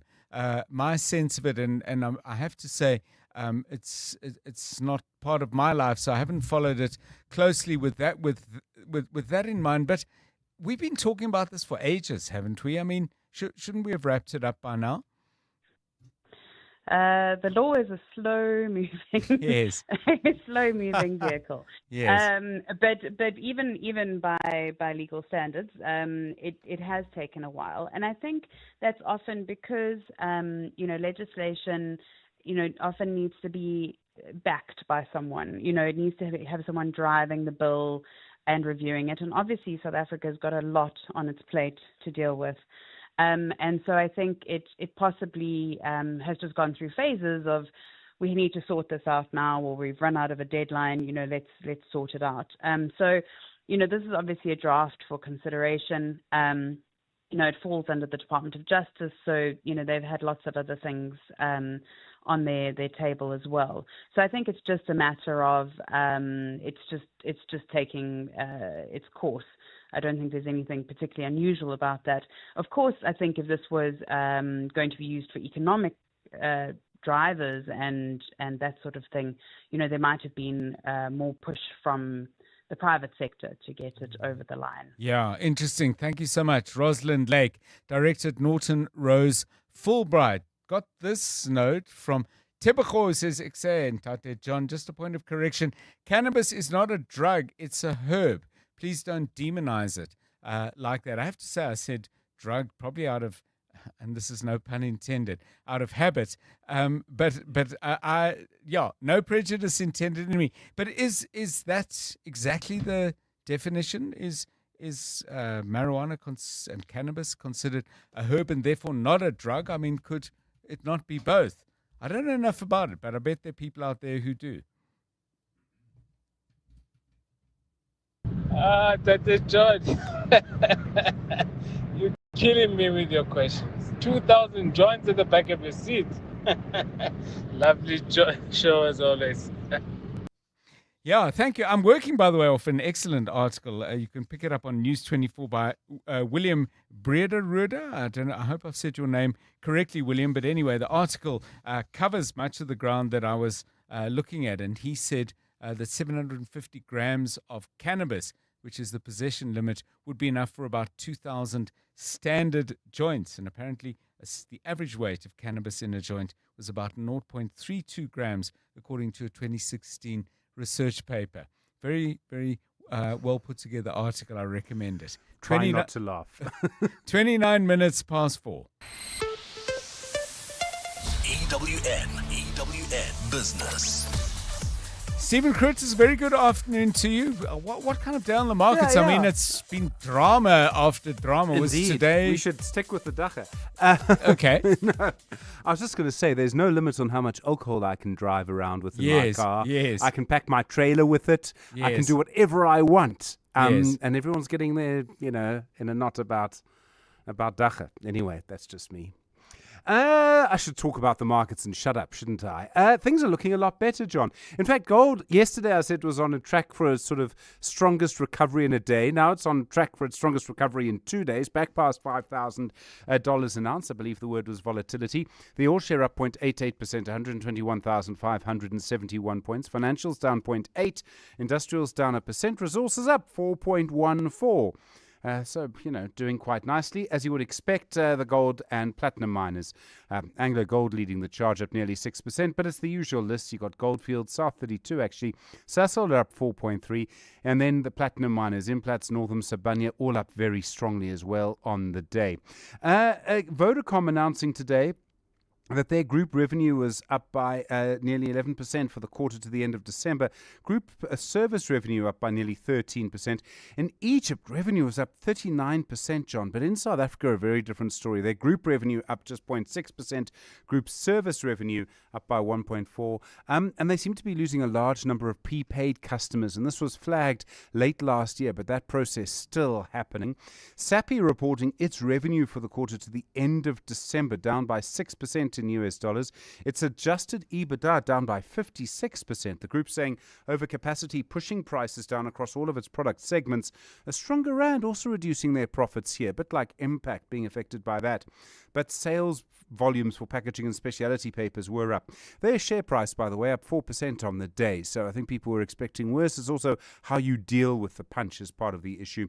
And Rainbow Chicken reporting today, they expect their earnings per share to be up by around 11% in the 6 months to the end of last year. Stronger demand for chicken and lower feed costs, more demand for meat, and more rain to blame for that 12% increase. Then for processors down 4%. We Buy Cars down another 3%, John, and a Sanlam down 3.15%. Truworths also down nearly 3% on the day. Interesting to see what's happening in the States. So lots of people looking at the issues around tech shares. There's been a lot more kind of data coming through, and that essentially means that people are looking at that. The S&P 500, the Dow, also futures markets looking quite positive. There were earnings from Lilly and Supermicro. They all seem to be quite positive. And there's been a big software sell-off. And it seems that maybe that's easing a little bit. The gold price at the moment, $5,034.75 an ounce. Platinum, $2,290. Brent crude, $67.10 an ounce. The rand to the dollar slightly stronger, 15.96 to the euro, 18.84 to the British pound, 21.85. Stephen Grotus, EWN Business. Thanks, Stephen. Back with us in about 55 minutes' time. Back with us right now, Maki Molapo with the news. Good afternoon. Thanks, John. Good afternoon. With outgoing DA leader John Steenhuisen withdrawing from the party's leadership race, insiders expect that Cape Town Mayor Jordan Hill-Lewis may throw his hat in the ring as his successor. Steenhuisen announced at a media briefing in Durban today that he will not seek re-election for a third term. He described the party's successes in the 2024 elections as his greatest achievement, noting that he led the DA from the opposition into government. Steenhuisen says he will continue serving as Agriculture Minister until the end of his term in office, focusing on combating the ongoing foot and mouth disease outbreak. Alpha Ramushana has more from Durban. The DA is set to hold its federal congress in April, where new leaders will be elected to lead the party over the next 3 years. Next month, the party will open nominations for those interested in contesting its top position, and insiders suggest that Cape Town Mayor Jordan Hill-Lewis is likely to enter the race. Outgoing leader John Steenhuisen says his key achievement was leading the DA into government, but adds that the next leader's mission will be to make the party the largest in the country. Whether it's empowering emerging farmers and fishers, issuing smart IDs to people in villages and rural areas, or delivering better education in township schools, no one can now deny that the DA is delivering for all. Following his media briefing, Steenhuisen declined to answer questions from journalists, but insisted his decision to withdraw from the leadership race was entirely voluntary. Alpha Ramshwana, Eyewitness News in Durban. Parents of learners from Petite High School in Benoni say they're concerned about the safety of their children who have to walk to and from school because of a bus strike. Some drivers are refusing to work due to payment issues with the Gauteng Department of Education. While a few schools in the metro have suspended classes, learners from schools which remain open are forced to find alternative ways to get to school. One of the parents, Mbali Nkosi, says she's unemployed since the free bus service is no longer available due to the strike, and she cannot afford to send her child to school. It's not safe at all for children. There are so many risks here for them. They could be robbed because the route is close to an open veld and there are many cars there. They could also be hit by cars. The DA in the Western Cape has claimed victory in both Langeberg and Cederberg by-elections after unseating the ANC. The party says it secured almost double the number of votes in both wards compared to the last local government elections. The by-elections were triggered after former ANC councillors in Langeberg and Cederberg defected to the DA last year. DA Western Cape leader Tertius Simmers. A special thank you to the voters of Cedarburg and Langeberg for voting DA. Your vote sends a powerful message that you want effective governance and real delivery. And Libyan prosecutors are investigating the killing of Saif al-Islam Gaddafi, son of slain ruler Muammar Gaddafi. The Public Protector's Office says forensic experts had been dispatched to Zintan in northwest Libya, where he was shot dead, adding that efforts were underway to identify suspects. A lawyer who had been representing Saif al-Islam told AFP he was killed by 4 unidentified men who stormed his house yesterday. The younger Gaddafi had been seen by some as his father's successor. Look at your weather. A fine start. Otherwise, it's said to be a partly cloudy Thursday for Gauteng tomorrow. Temperatures will drop to overnight lows between 16 and 18 degrees and peak at highs of 30 and 31 degrees. Lone Hill, bumper-to-bumper traffic on Lone Hill Boulevard between Winnie Mandela Drive and Main Road, while in Bryanston, traffic is sluggish on the N1 southbound. From the Butlu interchange to Winnie Mandela Drive, Marlborough, slow-moving traffic on the N3 southbound. This is between the Butlu interchange and London Road. The top story in Eyewitness News. With outgoing DA leader John Steenhuisen withdrawing from the party's leadership race, insiders expect that Cape Town Mayor Jordan Hill-Lewis will throw his hat in the ring as his successor.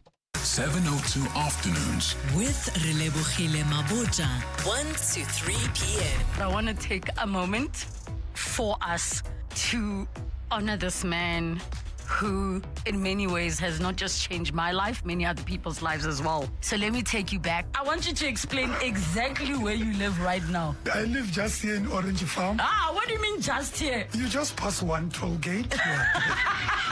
I was just one toll gate. Yeah, it's only 2 hours cycle. 2 hours that you cycle to get to work. Yes, and then 12 hours standing. Yes. Waving to everybody the whole day on a smile, I'm telling you.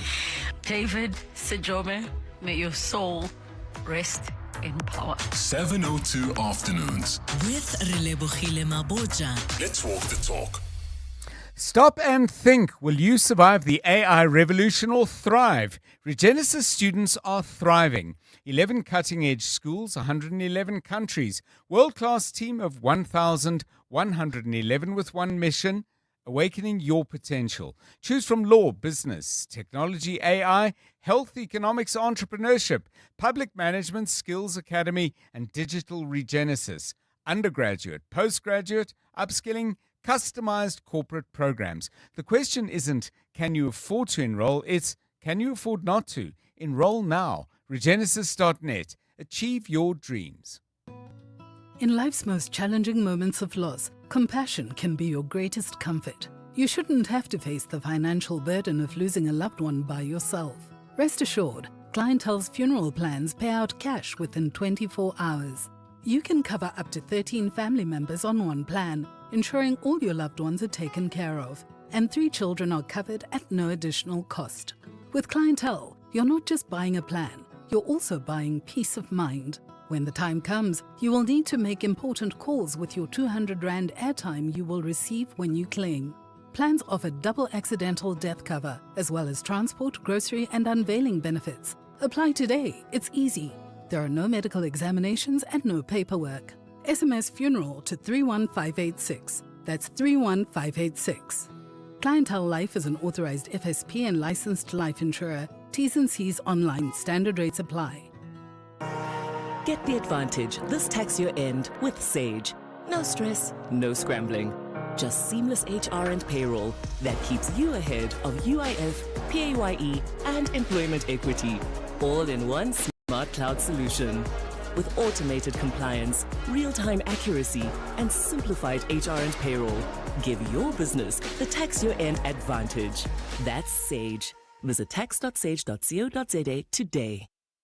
702. WhatsApp John on 072 702 1702. Hi, John. I agree with your guest in as far as our so-called non-aligned status is concerned. This is not true. They are just pulling a wool over our eyes. South Africa, we know that went to the ICC to get an order against Israel. It's the same thing that Israel is doing to Palestine. one can argue, like your guest does, it's the same thing that Russia is doing to Ukraine. And I'm not going to even go into the issue of Iran and the women's rights and the protesters' rights and all sort of things. So in pure simple terms, South Africa can be summarized as follows. They are approbating and reprobating. And that's the stance. And I want someone just to challenge me on that. Thank you, John. Edwin here. Hi, Kulu John. I'm listening to the caller from the FW de Klerk Foundation, right? You know, if you were to check history of which country has committed the most human rights violation, it's the United States of America. I think the late Nelson Mandela said the same thing when he was in, I think he was in the US. I just can't remember where. But we're still trading with the US. So he must just be clear and says our policy, our foreign policy must be aligned with the interest of the United States, because I believe that's the agenda that he is pushing. So he's not an objective person, because he is pushing a certain agenda that we must please the West and the United States. It can't be, because to this day, FW de Klerk only released a video. They only released a video after he has passed, where he had admitted that apartheid was a crime against humanity. So he cannot come on national radio and preach how we must run our affairs. It can't be. Well, in fact, he can come on national radio and give his opinion on a very complex set of arguments set out in a very detailed article. So that characterization and crudification of the point of view that Ismail Jusab was putting across, who was not a caller but an invited guest on the show, is not particularly helpful. I always recommend that, when people are on the show with us, it's always good to listen carefully to what people say and then work out what exactly it is about them that you disagree with. And if you're unsure about what it is they're saying, there is a reference to the article. I'm very, very happy for people to disagree with guests, but if they simplify, crudify, and actually misrepresent what they say, then I think it's kind of important to put that right, which is what I'm doing it now. You can find it on the Business Live website. Read it. Have a good think, and then let's have a debate. It's 17 minutes to 5. EWN Sport. Tola Kele, very good afternoon to you. Nedbank Cup getting underway tonight. Round of 32. Who's playing? Well, John, defending champions Kaizer Chiefs are up against Stellenbosch, while Mamelodi Sundowns clash with Gamora United. This season, the Brazilians have struggled for consistency amid claims of fatigue, and Miguel Cardoso has tried to explain why they're not the all-conquering and ruthless side they're known to be. We are a team that is not used to defend low block. We are not good at it. We are not a team that is capable, like the teams in Northern Africa, that are able to sustain defensively for half a match, and in the right moment, poof, try to score a goal. So there's a tendency that we need to overcome, and we need to fight against, of really protecting ourselves, especially on those occasions, because in the championship you don't see that. Adaslam Wadu believes that Rile Mofokeng possesses all the attributes of Armada number 10, having played a key role in the Buccaneers' 2-0 Betway Premiership win over Amazulu. They're now 3 points clear at the halfway stage of the season, while Wadu has discussed what Mofokeng offers, having moved him from the flanks to a central playmaking role. This is the future. It is the modern football, and we are lucky to have this kind of player in our team. If he can bring you more in that position, why a coach can just put him on the side? Because on the side there is the touchline. It's like you short his capacities, but now in the middle he has 360 degrees of possibility to play, but on the side he has only 180 degrees. There is the touchline. Pep Guardiola has backed Phil Foden to play his way back into form as Manchester City attempt to stay in trophy contention. The Citizens return to Carabao Cup action this evening, where they take a 2-0 lead into the second leg of their semi-final against Newcastle.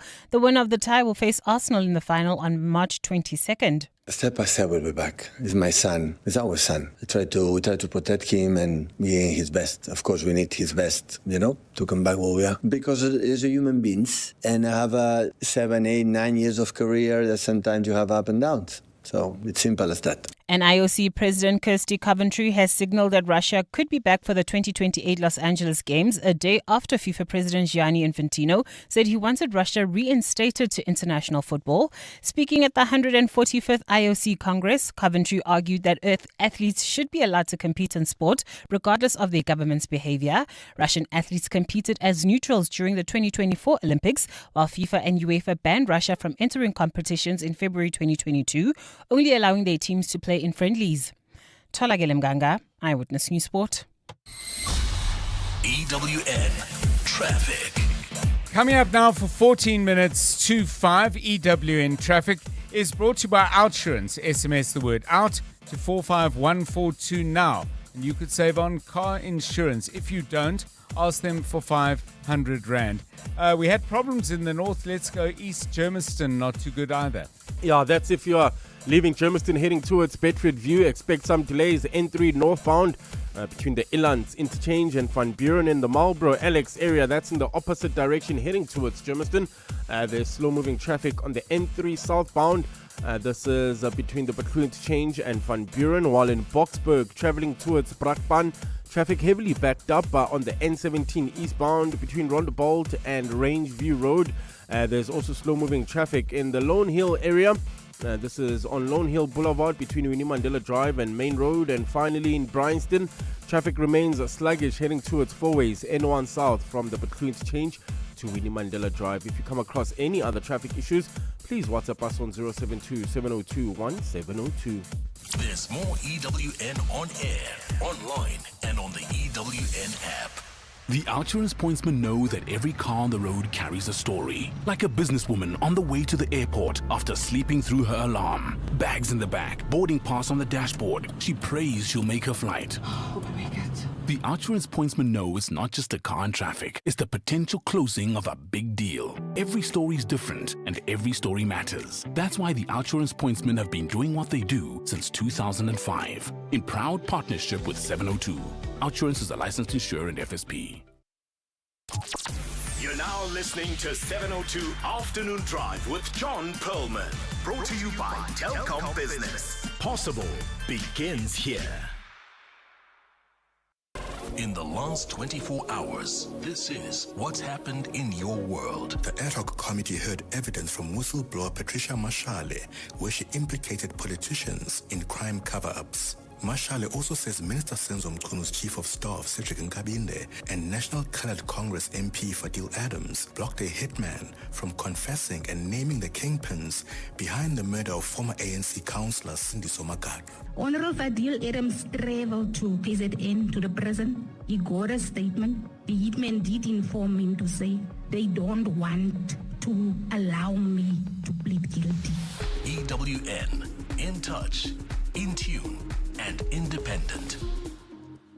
It's the semi-finals and the Celebrity MasterChef kitchen shows no mercy. Seth Shezi, Holly Ray, Mzukisi Mbane, and Dineo Ranaka return knowing the finish line is close and brutal. The judges are sharper, the pressure is heavier, and only the very best will earn a place in the finals showdown.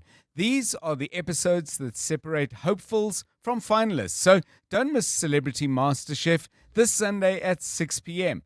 only on ETV. The festive rush doesn't wait. Orders, deliveries, messages, calls. This summer, you'll need connectivity that doesn't tap out when the pressure is on. With Telkom Business, you get reliable, high-speed connectivity for just $2.99 per month. That's our unlimited LTE, all hours basic plan, 10 megabytes per second. No caps, no excuses. This summer, your business deserves the best. Visit telkom.co.za/business for deals that grow your business. T's and C's apply. Telkom Business. Possible begins here. Every day I'm hustling. It's our reality as business owners. And it's good to know that there's someone out there who takes care of the business that makes the business. Gotta love My Way Business Insurance. Saving big on premiums with 24/7 emergency services, plus My Business Assist with marketing, legal, and labor advice services. Visit myway.co.za or dial 0860 64 64 64 and get a quote today. My Way is a licensed non-life insurer and FSP. T's, C's, and standard rates apply. My Way. Live your way. When the brightest brains collide in the biggest general knowledge quiz in Gauteng, it's time for the Brain of 702. It's time to put your brilliance on display in the brain of 702. Prove your mental might for your chance to win a share of 130,000 Rand in cash. And of course, there's the highly coveted title of the brain of 702. You could win 1,500 Rand in this round and another 1,500 Rand if you win tomorrow on Breakfast with Bongani Bingwa. The brain of 702, your brain, our stage. Now, are you ready to step into the spotlight? The winner of this round gets 1,500 Rand and will be crowned the brain of the day and go on to play again tomorrow and possibly through the rest of the week, where on Friday afternoon they stand to win 10,000 Rand as the weekly brain of 702. Ultimately, you could go on to win a further 30,000 Rand should you be declared the brain of 702, the big prize. To be part of the action, register on primemediaplus.com and we could be calling you to put you through our qualifier. Well, as always, we have two contestants on the show today. First of all, he won this morning with 9 points, having won yesterday with 7. Sudeshan Reddy on the line from Pretoria. Very good afternoon to you. Good afternoon, John. Good afternoon to the listeners. Welcome back and the very best of luck. Joining us to compete for the first time, also from the capital city of Tshwane, Kabelo Sitole. Welcome to you as well. Afternoon, John. Kabelo, I wish you as well the very, very best of luck. Now, let me just give you both a quick rundown of the rules. They're not complicated. You have 60 seconds to answer 15 questions. The contestant who gets the most answers correct is the winner. And if scores are equal, we will play sudden death. Please remember, if I do ask you to spell a word, you do need to spell the word. If you say pass, I will spell it. So you don't save any time that way. May as well have a go at it and see if you can pick up a point. Rules are nice and clear. I think it's time to get going. Sudeshan, your time starts now. 3, 2, 1. Spell the word Pacific. SPECIFIC. South Africa's Minister of Transport is Barbara who? Creasy. Correct. Does the word commence mean begin or delete? Begin. Correct. Which country is smaller, Angola or Sierra Leone? Sierra Leone. Correct. True or false? Albany is the capital of the American state New York. True. Correct. Which famous technology company was co-founded by Paul Allen? Microsoft. Correct. Near which town in the Karoo is the Valley of Desolation? Prince Albert. Grafrenet. Which country is in Africa? Timor, Togo or Yemen? Togo. Correct. Jim Henson is the creator of a group of puppets called the what? The Muppets. Correct. In which country did the drink sangria originate? Spain. Correct. In American sport, what color is an NBA regulation basketball? Red. Orange. I think you said red first, so your orange came a little bit too late. Yes. The judges, what have we got? Okay, the judges, we got different judges, and at the moment we got different scores. What have we got? Okay. All right. 9 points. Correctly answered. Sudeshan Reddy, well done on that. Okay, so Kabelo, you know what you need to do. If you're ready to go, and I'm sure you are, your time starts now. 3, 2, 1. Spell the word ability. ABILITY. Correct. South Africa's Minister of Tourism is Patricia who? Believe. Correct. Does the word plunge mean rise or descend? Descend. Correct. Which country is smaller, Botswana or Guinea-Bissau? Botswana. Guinea-Bissau. True or false? Seattle is the largest city in the American state Washington. False. True. Which famous technology company was co-founded by Stephen Wozniak? Pass. Near which town is the surfing spot known as Super Tubes? Kimberley. Jeffreys Bay. Which country is in Africa? Malta, Malaysia or Mali? Mali. Correct. Matt Groening is the creator of which beloved cartoon family? Pass. The Simpsons. In which country did the popular dish sashimi originate? Japan.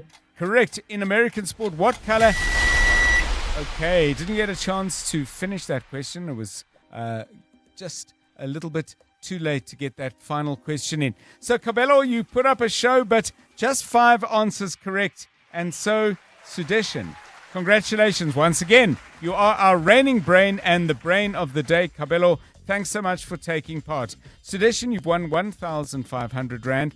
Thanks to 702, and you will play again with Bongani Bingwa tomorrow. And if you're still standing after that round, you will be the brain of the day and continue the battle for brilliance. Now, you're listening, you're driving along or sitting at home, waiting for the kettle to boil and saying, I knew that, and you're giving the answers as you go. So, what about you? For a chance to prove your mental might and to win your share of 130,000 Rand, visit primemediaplus.com to register. You could become the brain of 702 and walk away with the ultimate general knowledge prize. You're with John Perlman on 702. Let's walk the talk. So I was chastised, I think it's, no, not chastised, that's too soon, but nudged by Tebeko a little bit earlier, saying that Ira had referred to marijuana as a drug, and he said this is actually not a drug but a herb, and he said we shouldn't demonize cannabis in that way. Alex begs to disagree and says the statement that cannabis is a herb and not a drug is ludicrous. Just like alcohol, cannabis has effects on the brain, and that makes it a drug. Research confirms that cannabis use in teenagers alters neural pathways. The biggest lie that smokers believe is that cannabis has no long-term effects. I went online and I asked the question, is cannabis a drug or a herb? And AI says cannabis is both a herb and a drug. Thank you, AI, sitting squarely on the fence. And WebMD, which is a site I quite often use for things that interest me in the world of health, says cannabis is a herbal drug. So anyway, I think there's a debate out there, and obviously there's a debate about more than just terminology, but also about the use of cannabis and consequence. So if you've got some thoughts on that, by all means, please do join in on 072 702 1702. On 702. Okay, so coming up on the show a little bit later, we're going to reflect on one aspect of DA leader John Steenhuisen's press conference today. If you missed it, I would imagine by now you would have heard on various news platforms, but in case you haven't, that he is not going to be running for re-election as the leader of the Democratic Alliance. That's a process that will take place later this year. Now, in framing this decision, he made a number of points. He said that many of the things he set out to do had been done. He felt that the DA entering a government of national unity was a signal achievement for that party, and spoke about that at great length. And then he said, as Minister of Agriculture, he will be looking to focus his attention full-time on dealing with a very, very severe outbreak of foot and mouth in South Africa. So we're going to pick up on that particular aspect of what he had to say, because there has been criticism of both the minister and the ministry for their response to foot and mouth. Francois Rousseau is the CEO of something called the Southern African Agri Initiative, and he's going to be joining us a little bit later on the show, just sometime after 5 o'clock, just to give us his views on that. Very, very important indeed to hear if indeed this is what the minister is planning to focus on. What are the gaps that he might have left in what he's done so far? Madlanga says cocaine is a plant. I beg to differ. Cocaine, the coca leaf is a plant, but the product that is produced and finds its way onto markets and into people's systems as cocaine is not the plant that it was. It's been manufactured, and I don't know the processes, but the coca plant has been fundamentally changed and altered. I have no idea what kind of sensation you get from chewing a coca leaf, and I understand that it may itself have some kind of addictive products, but to say cocaine is a plant is missing out important stages of manufacture and transformation. 702 Drive, it's 5 o'clock, it's news time. This is EWN.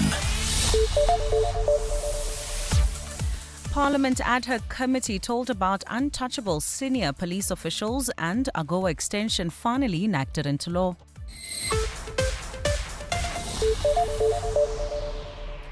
Good afternoon, I'm Maki Malapo.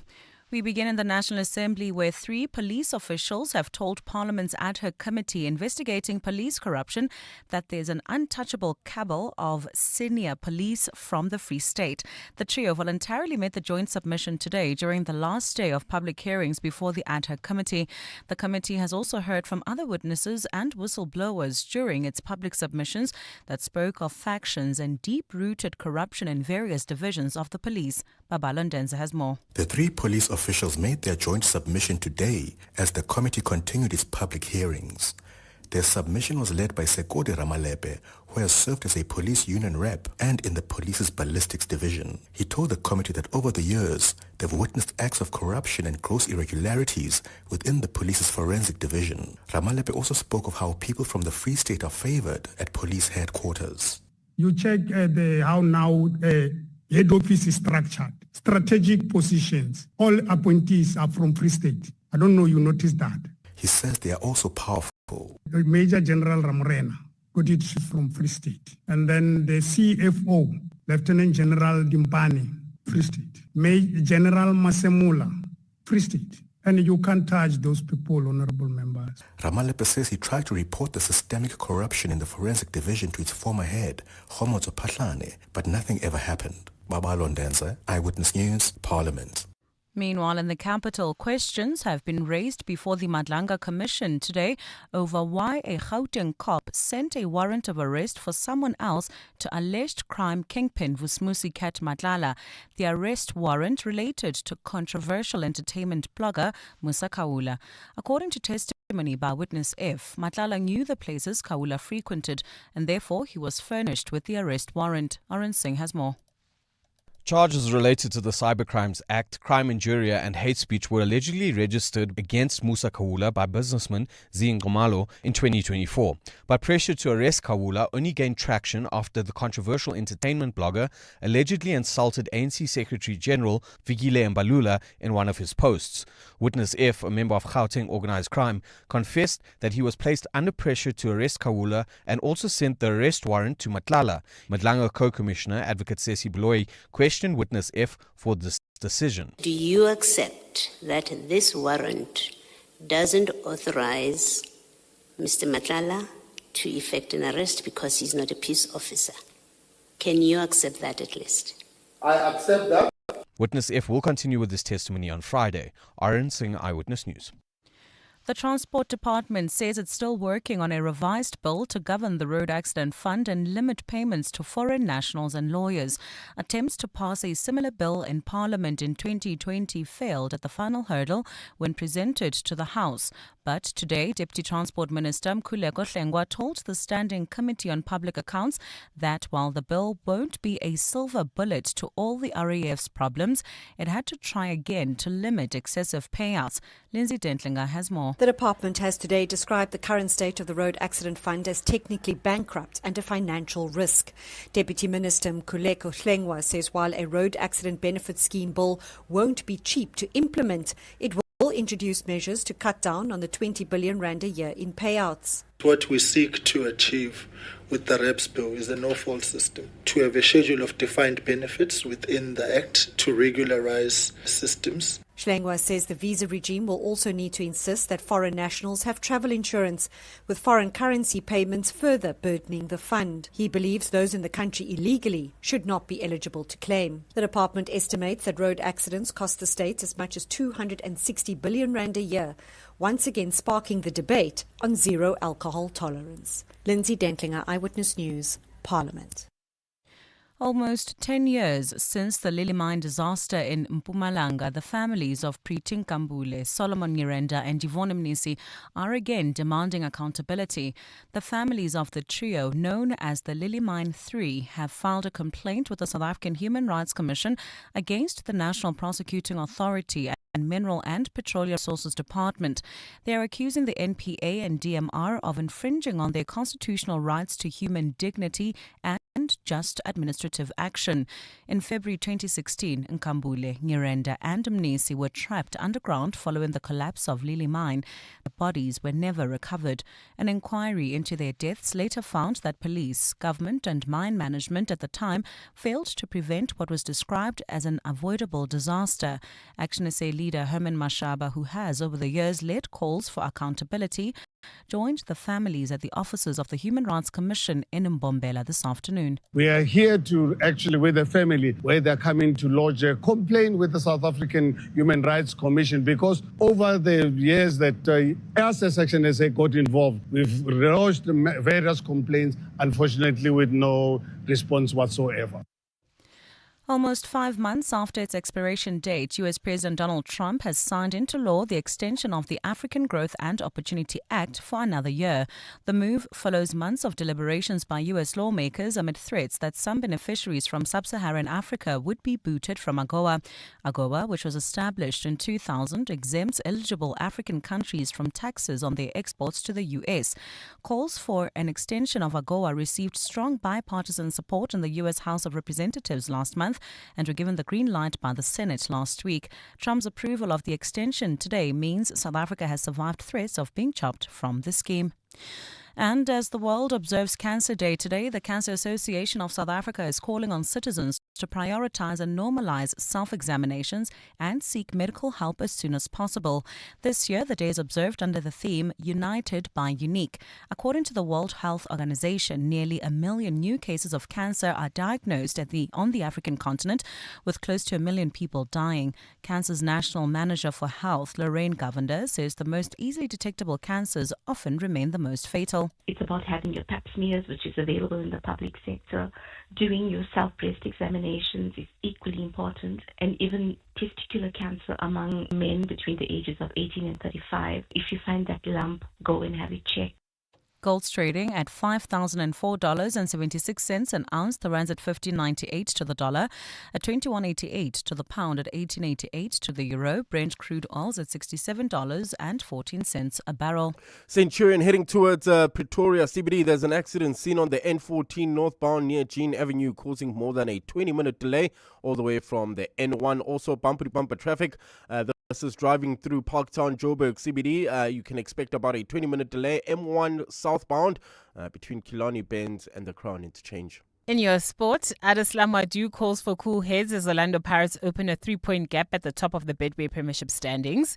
Newcastle target an upset as they clash with Manchester City in the second leg of their Carabao Cup semi-final. And Dane calls to help in the search for a new All Blacks coach. A look at your weather. A fine to a partly cloudy Thursday in store for Gauteng tomorrow. Joburg will drop to overnight lows of 17 degrees and peak at highs of 30. Pretoria is at 18 and 31. Vereniging's at 16, reaching highs of 30 degrees. The top story in Eyewitness News this hour. 3 police officials have told Parliament's ad hoc committee investigating police corruption that there is an untouchable cabal of senior police from the Free State. EWN, in touch, in tune, and independent. For the latest, visit ewn.co.za or download the EWN app. 7:02. Drive home with John Perlman. John Perlman, 3 to 6 p.m. On 92.7 and 106 FM. Let's walk the talk. 7:02 Drive. It's good to have you with us on the show for the last hour of the show. Of course, not the last time we're going to be with you. We're with you throughout the week, and there's lots of good radio ahead. Stephen Curtis with the Money Show between 6 and 8. He's with us in about 20 minutes' time. Not so much. Maybe about 18 minutes' time if you want to set your watch. On another very interesting day on the market. It's not quite as crazy, but lots of positives. Stephen joining us later. Coming up on the show before that, we're going to be talking to Francois Rousseau. He's involved in organized agriculture. John Steenhuisen, Minister of Agriculture, taking his leave from DA leadership positions today and committing himself to dealing with a massive foot and mouth problem we have in the country. What hasn't been done that should have been done, and what is it that perhaps government should have done better? Now that the minister says he's going to do this full time and this is now his mission, what is it that Francois Rousseau and other people involved in fighting this battle would have to say to him are the key priorities. That's coming up in about 7 or 8 minutes' time. Before that, we're going to go out to Midrand. Our EWN colleague Dimakatso Lishoro has been out there looking at what's happening with that water crisis situation. We were certainly told there were undertakings that things would be getting better. Are they? Dimakatso with us in a couple of minutes' time. We asked you a whole lot of questions in the course of the show.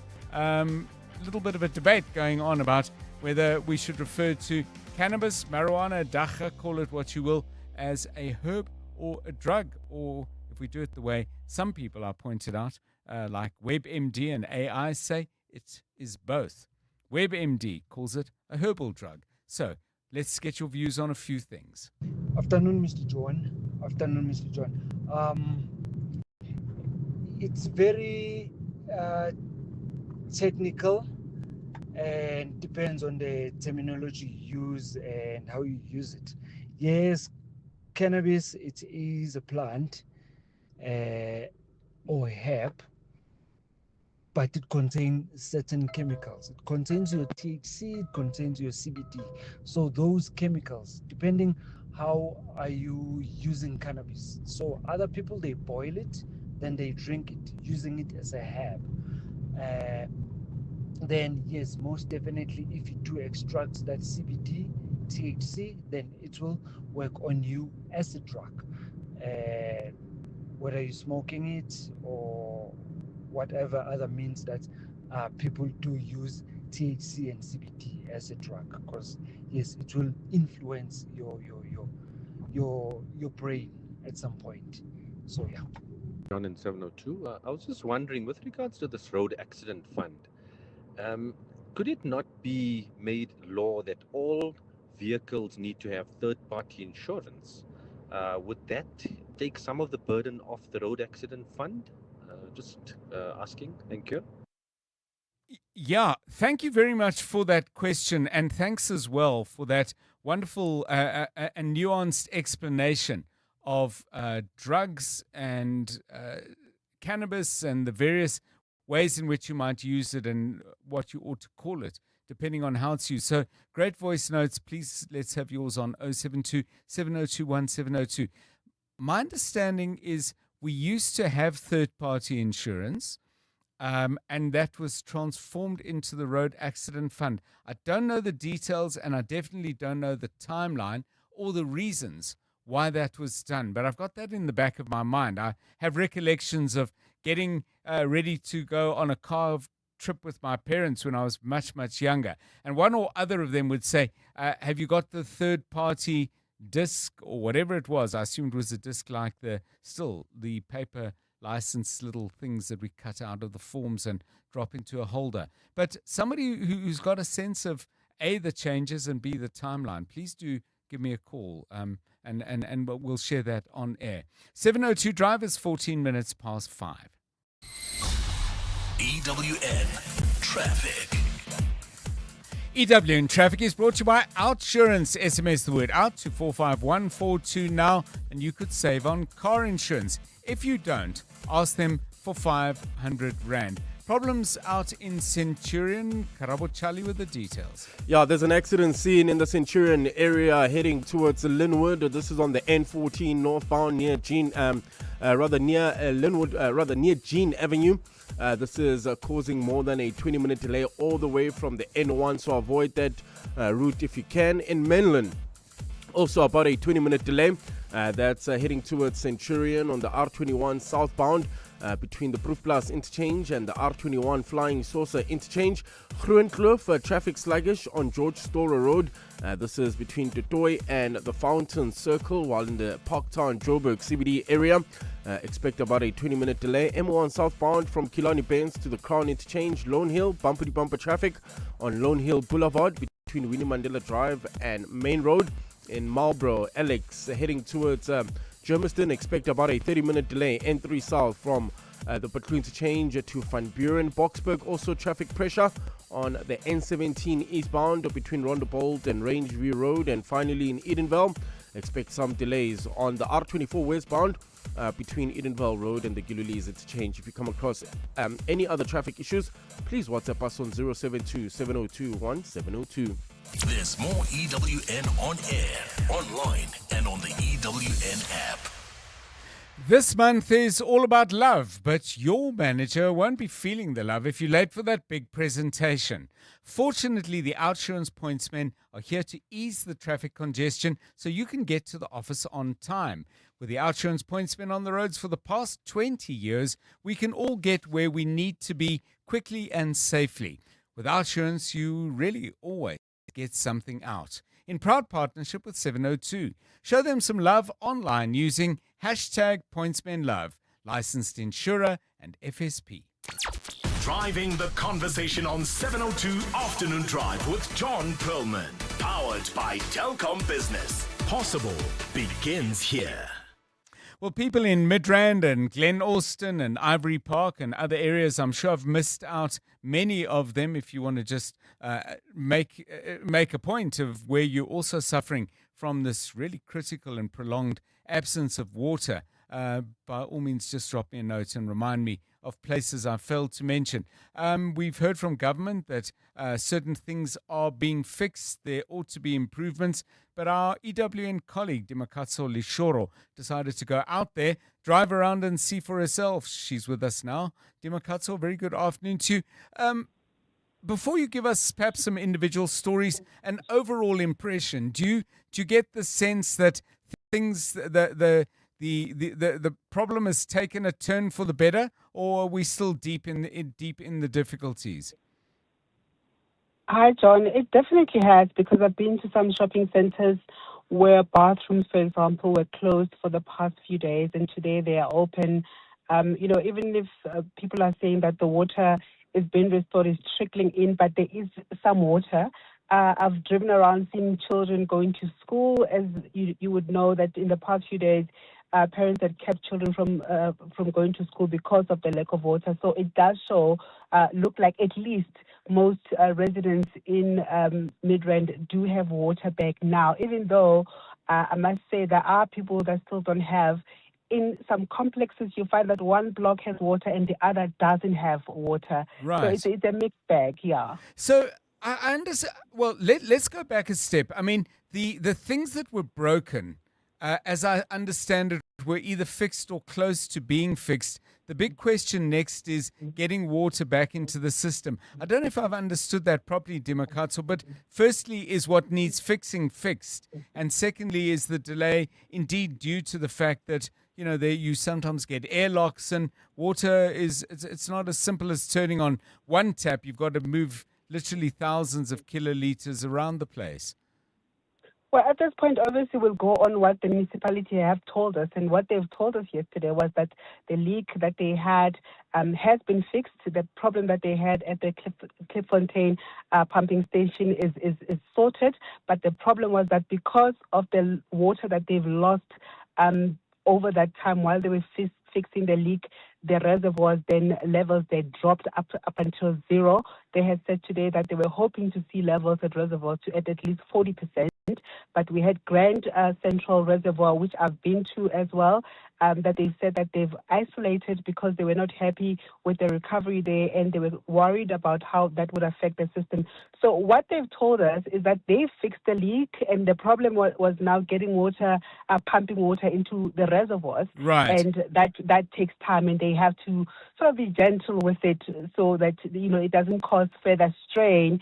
And they did mention, to be fair, John, that because Grand Central is not up and running, there will be parts of Midrand that will still be without water even today. So I've reached out to Joburg Water to find out what's happening, what's the latest. We're waiting to hear from them. I haven't heard from them as yet, but it was to be expected that there will be parts of Midrand today that would still not be without water, right. But some do have water. Some of the residents I spoke to did mention that there were tankers, even though they're saying not yesterday, but a few days ago, but the quality of the water there obviously is a problem, that it's not really usable. Thank you so much. Dimakatso Lishoro, EWN reporter, with that update from Midrand. Please, by all means, add any details you think that we need to know about? 072 702 1702. You're with John Perlman on 702. Let's walk the talk. Let's focus our attention now on the massive problem of foot and mouth disease in South Africa's national cattle herd. As outgoing DA leader John Steenhuisen and currently, of course, Minister of Agriculture, was speaking today about his party political future. He bookended whatever he had to say about the party political parts of it by saying this now freed him to devote himself full-time to dealing with foot and mouth. There has been criticism of government and I guess of the minister as well from a number of quarters about the way in which they've gone about doing things. There are, for examples, a number of organizations, Saka Liga, the Business Chamber, the Free State Agriculture, individual farmers have sent a letter of demand to the Minister of Agriculture and other officials. Also adding their name to this particular plea is the Southern African Agri Initiative. And we're joined now by the CEO of that body, Francois Rousseau. Mr. Rousseau, welcome and thanks very much for giving us your time. As I understand it, you are at odds with government over whether private entities like your own, but perhaps farmers as individual farmers, should be allowed to, is it procure and administer the vaccination and the treatments required for dealing with this scourge? Yes, thank you for having me. So our main concern is that there is no prohibition in law currently that deprives private industries from procuring the foot and mouth disease vaccines and then distributing them to private veterinarians so that farmers can have access to them directly. Okay, so there's nothing that prevents you from doing it in law. What in practice is preventing you from doing it? Well, the regulations and what government has threatened, because they still say, look, this is a state-managed or state-controlled disease, and they are prohibiting access and not giving signing off or necessary permits for these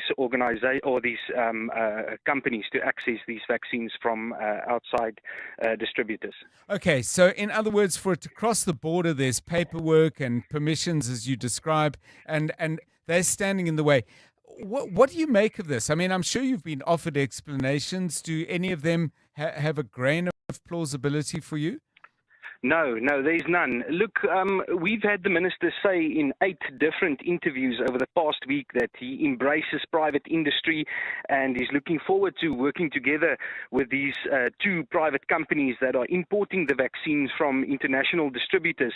But then in an email that was leaked yesterday, it showed where one of these international distributors admitted that after meeting with the minister and 2 of his staff, that the minister asked them to please not work with these private companies, as they would prefer to have control over the import and the distribution of the vaccines in country.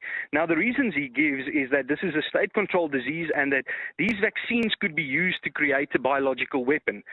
We've spoken to various experts on this field, and this is absolute nonsense. If I wanted to create a biological weapon, I would go to the first sick cow and I would draw blood, and then I would use it, and you can only use it as a biological weapons in countries where they don't have this disease, like Australia and America. And then the second thing he says is, no, but in order for us to get back our WOA status, there has to be monitoring of the vaccines. And all of our private veterinarians and these companies have better traceability functions than any of the state companies. And also they are in a much better position. They have much better infrastructure, cold chain management and logistics than government has. And currently we have no WOA status. We are totally infected. Tell us what WOA is. I assume it's an acronym. Yeah, it's something that the minister clings to, like the Bible. It's the World Organization of Animal Health. Okay. And, he thinks that they are the be-all and end-all. And they don't have a certain prescription of what you should do. They just have certain standards that you need to apply to. And that is why we're saying, if you as the minister announced in November that we are going to vaccinate the national herd, you should have changed the regulations and the necessary policies so that it is in place that we are able to do that and still report, so that in 12 or 24 months' time, when we come into consideration, that we can still get our status back.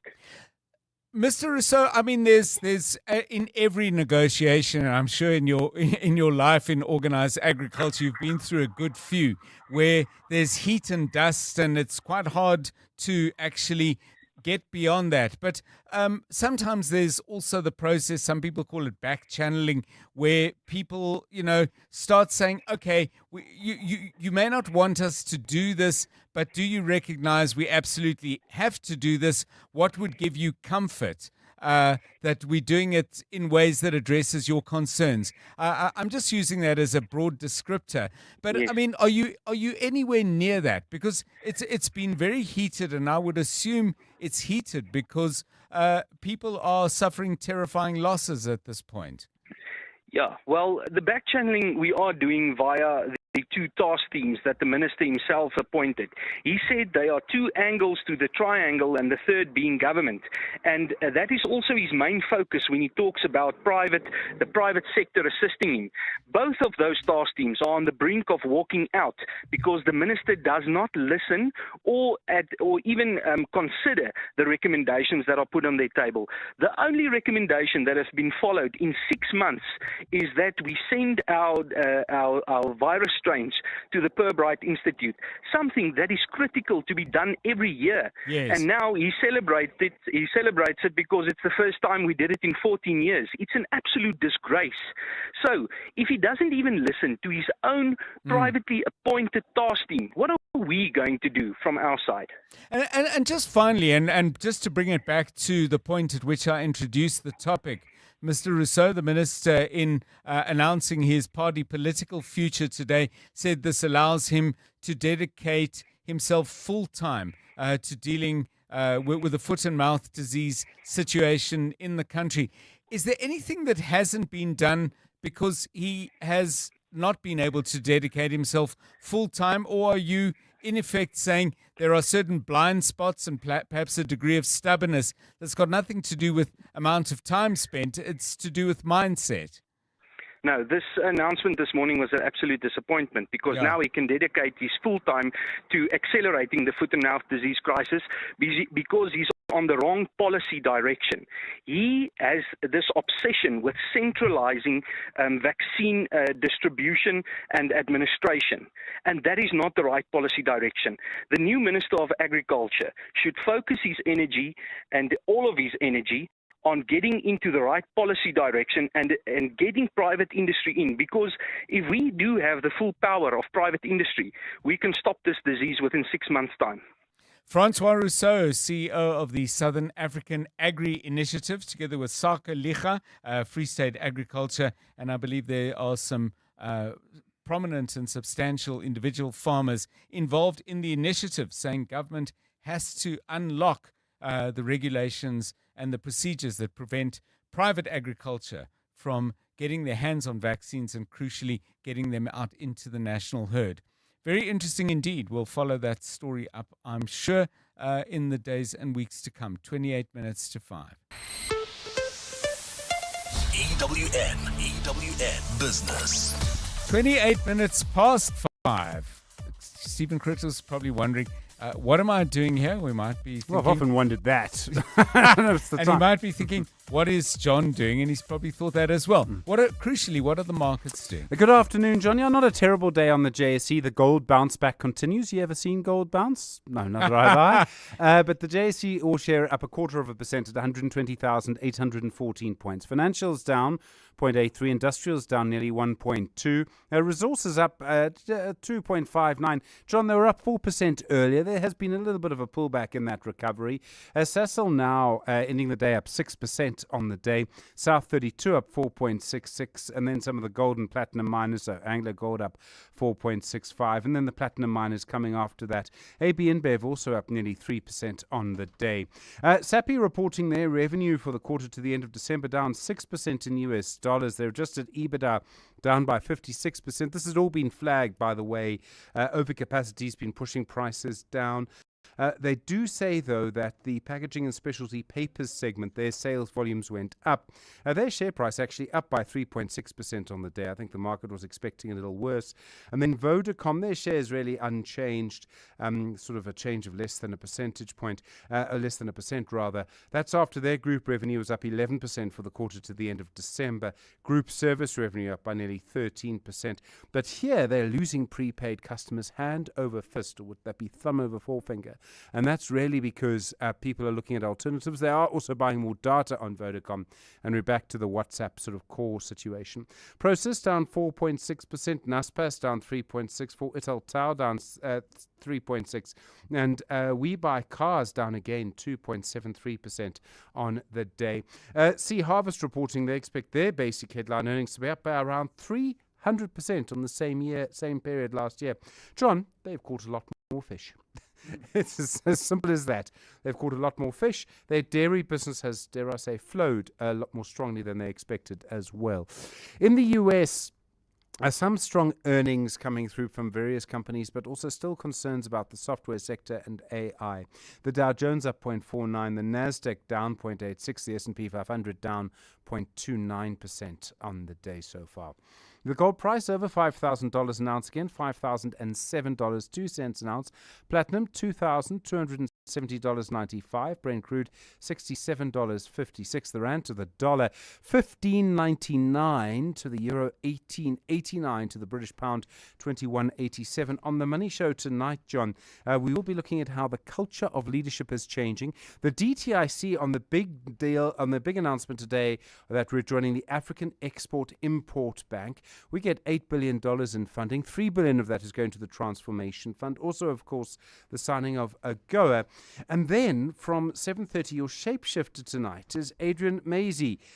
He is the person who owns the Starbucks license in South Africa. So he runs all of those coffee shops here.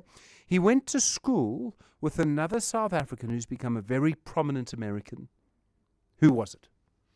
I would assume Elon Musk. It was that's Elon the Musk. low-hanging fruit, but Indeed. I wasn't sure whether I would have to stretch. I don't know if they're at Pretoria Boys at the same time, Yes. but they were at the same school, roughly the same time. I mean, I'll ask him nicely because I don't think he wants to be necessarily, tarnished with the name of Pretoria Boys. Stephen Curtis, EWN Business. Thanks, Stephen. The Money Show between 6 and 8. It's 28 minutes now to 6. Eyewitness News is brought to you by Momentum. Financial advisors help you have a better shot at generational wealth. Speak to a Momentum accredited financial advisor. Momentum is part of Momentum Group Limited, an authorized FSP and registered credit provider. Marky Molapo, some developments in the MK party. That's right, John. Thank you. Good afternoon. Former Eskom CEO Brian Molefe has resigned as a Member of Parliament for the Umkhonto weSizwe Party. In a statement released this afternoon, the MK Party says Molefe will now focus on his role as the organization's Treasurer General. Molefe was appointed as the party's money man last month. Tabiso Goba has more. This is the second time Brian Molefe has resigned from Parliament. In 2017, Molefe represented the ANC in the National Assembly for about 3 months before resigning under a cloud of controversy. His tenure for the Umkhonto weSizwe Party was a bit longer, having been an MP for about a year and 4 months. His resignation comes a few months after another controversial former state-owned entity boss, Lucky Montana, also resigned as an MP for the MK Party. Montana headed up the rails agency PRASA during the presidency of the now MK Party leader, Jacob Zuma. Both Molefe and Montana were implicated in the state capture reports. However, they've never been convicted of any of the allegations leveled against them. Tabiso Goba, Eyewitness News. The TRC Cases Inquiry says it's forging ahead with hearings despite plans by former President Jacob Zuma and Thabo Mbeki to challenge the Commission's recent recusal ruling. The Commission is months behind in its work due to 2 recusal applications brought before it. Last month, Zuma and Mbeki brought an application for the Commission's chair, Justice Sisi Gampepe, to recuse herself, accusing her of bias. The TRC Cases Inquiry is investigating allegations of interference which have delayed the prosecution of apartheid-era crimes, but Gampepe dismissed the application, citing unreasonable delay. The Commission spokesperson, Lionel Ardendorf, says hearings will begin next week. Our commissioners are adamant that we will continue with our hearings until we get an order of the court that instruct us to do otherwise. DA leader John Steenhuisen says he is leaving behind a strong pool of talented and capable leaders within the party. Earlier today, he announced he would not be seeking re-election as the party's leader when his term ends in April. Speculation is already rife over who might succeed him, with many in the DA pointing to Cape Town Mayor Jordan Hill-Lewis as a top contender. Steenhuisen has expressed confidence that there are countless capable leaders in the organisation. One of the things that I'm probably most proud of is this pool of talent that I've actively nurtured in the DA. Whether it's Siviwe Grahube, Ashel Sarupin, Leon Schreiber, Dean McPherson, Soli Malatsi, Mimi Gondwe, or Selo Setlolo, as ministers and deputy ministers, or Jordan Hill-Lewis and Celia's Brink, and Chris Pappas as mayors of major metropolitan and town areas. He says it's not the end of the road for the Blue Party. A leader's job is to identify talent in people and then to foster that talent wherever it can be found. Because as these young leaders continue to shine in the DA for many, many years to come, it will always reflect on the leader who first believed in them. And U.S. border czar Tom Homan has announced the removal of 700 immigration enforcement personnel from Minnesota after weeks of operations and the fatal shooting of 2 protesters that sparked widespread outrage. Homan says the move would take effect immediately, citing increased cooperation with local authorities without specifying whether the officers would be taken out of the city of Minneapolis or elsewhere in the state.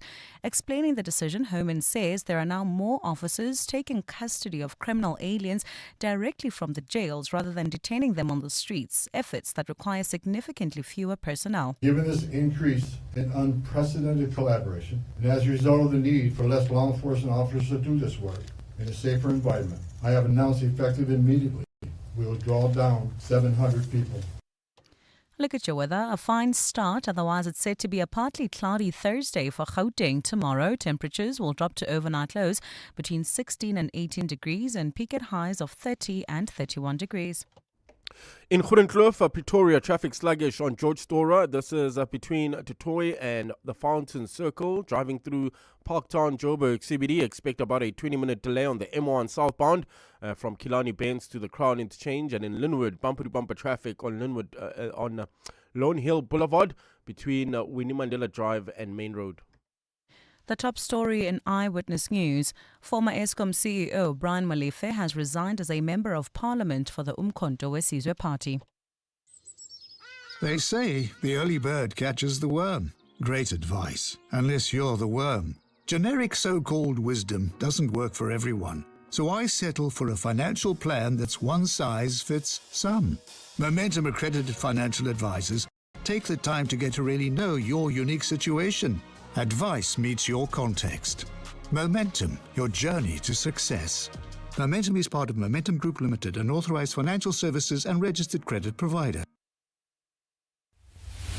Clement Maniatella. Weekday mornings, 9 to 12. 9 to 12. I think I may have seen your comment on News 24 saying it's not true that John is not going to seek re-election. Well, that comment was given a few days before, and obviously things have been fluid, and I respect the decision that John has made. Why do you think he changed his mind? Well, I think that, John keenly wants to get ahead of this foot and mouth disease outbreak that is sweeping across South Africa. He wants to focus his entire attention to that. When did it become this big of a priority that he doesn't want to split his time between, running a campaign and dealing with this foot and mouth disease outbreak? In politics, Clement, your views are inclined to change as the circumstances and the prevailing winds of an issue. Dean McPherson. Clement Manyatela. 9 to 12 on 702. If you're thinking about one more trip before the calendar fills up, this is your sign. Fly lift from Johannesburg to Cape Town from just 1,190 Rand. Complimentary snacks, drinks, and the kind of flexibility that makes travel feel easy. So whether it's a quick reset, a weekend away, or a last summer escape, catch a lift. Book now at lift.co.za. That's from 1,190 Rand. T's and C's apply. Need a seat? Try 7 or 5, it's your call. Want a sunroof? Make it a panoramic. Gotta have power? How does award-winning 138 kilowatt sound? The Changan CS75 Pro is big enough for the kids, smart enough for your playlist, and stylish enough for your Friday night too. Why settle when you can have it all without compromise? The Changan CS75 Pro. Drive tomorrow's SUV today. Visit changanmotors.co.za for more. Changan, driven to evolve. Do you suffer from heartburn and hyperacidity? To relieve heartburn for the whole day and night with one tablet, a potent once-a-day treatment which was previously prescription only is now available over the counter. Ask your pharmacist for an over-the-counter, long-lasting heartburn treatment. Brought to you by Sandoz. 702. WhatsApp John on 072 702 1702. Hi John, Linda here in Johannesburg. Lovely show. I think I just want to comment around this third-party insurance.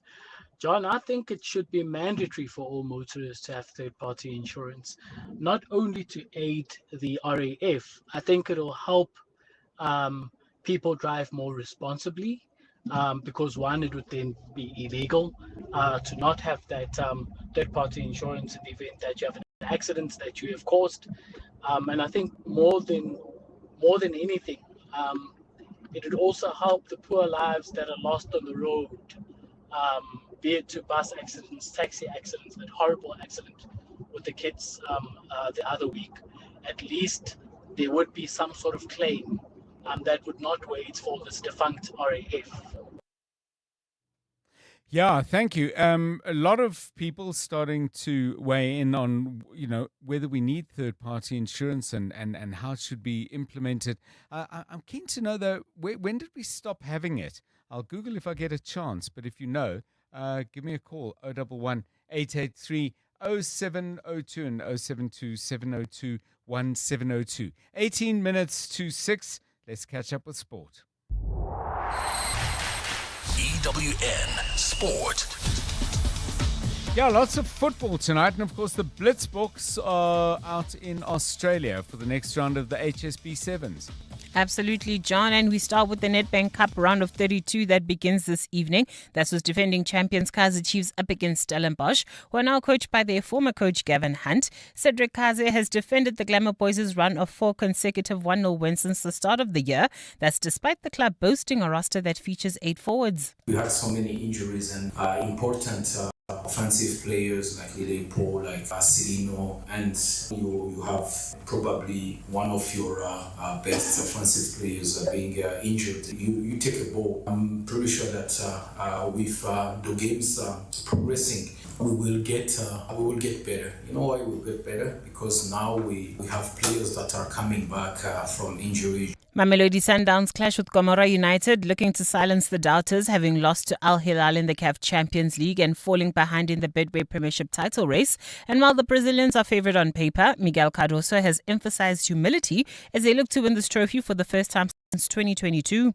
And the approach, believe me, it will be exactly the same as it is from a Champions League match. There's no difference. That is the respect that I need to give the players from Mamelodi Sundowns that are going to start that match, so that they feel, they understand everything that the opponent can do, how they can aggress us, what kind of things they have to take inside. Only by a serious approach of a coach can happen a serious approach from the players. Eddie Howe is confident that Newcastle can add to Manchester City's woes. That's when the two teams clash this evening in the second leg of their Carabao Cup semi-final. The Magpies come into the tie 2-0 down, but since City's first leg win, they've just managed 2 wins out of their last 5 games.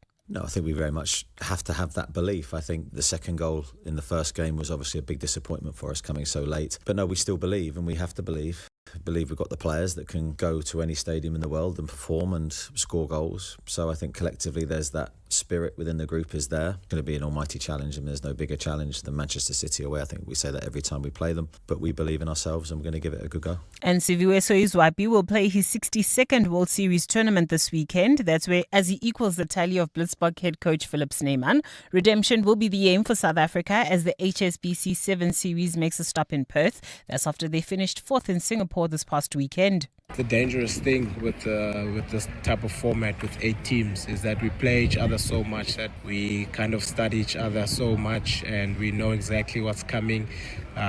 So we have to be smart and try and mix things up and come up with different strategies and things that the other teams haven't seen. And like you said, we played Spain and we beat Spain, but they'll come back fighting harder and they'll be stronger. They would have done their homework as well. Tolagele Mganga, Eyewitness News Sport. EWN Traffic. Yeah, it's very busy at this time. For some people, they can kind of see where they live, but they're stuck close to home. For other people, they're battling just to get out of the place where they work. Joburg CBD, tricky today. Yeah, I expect about a 20-minute delay through there. That's driving through Parktown, heading towards Boisent. There's about a 20-minute delay on the M1 southbound between Killarney Benz and the Crown Interchange in Lone Hill. Also bumper-to-bumper traffic on Lone Hill Boulevard between Winnie Mandela Drive and Main Road, while in Illiondale Kempton Park, traffic sluggish on Modderfontein Road between Laurie and Zuurfontein Road.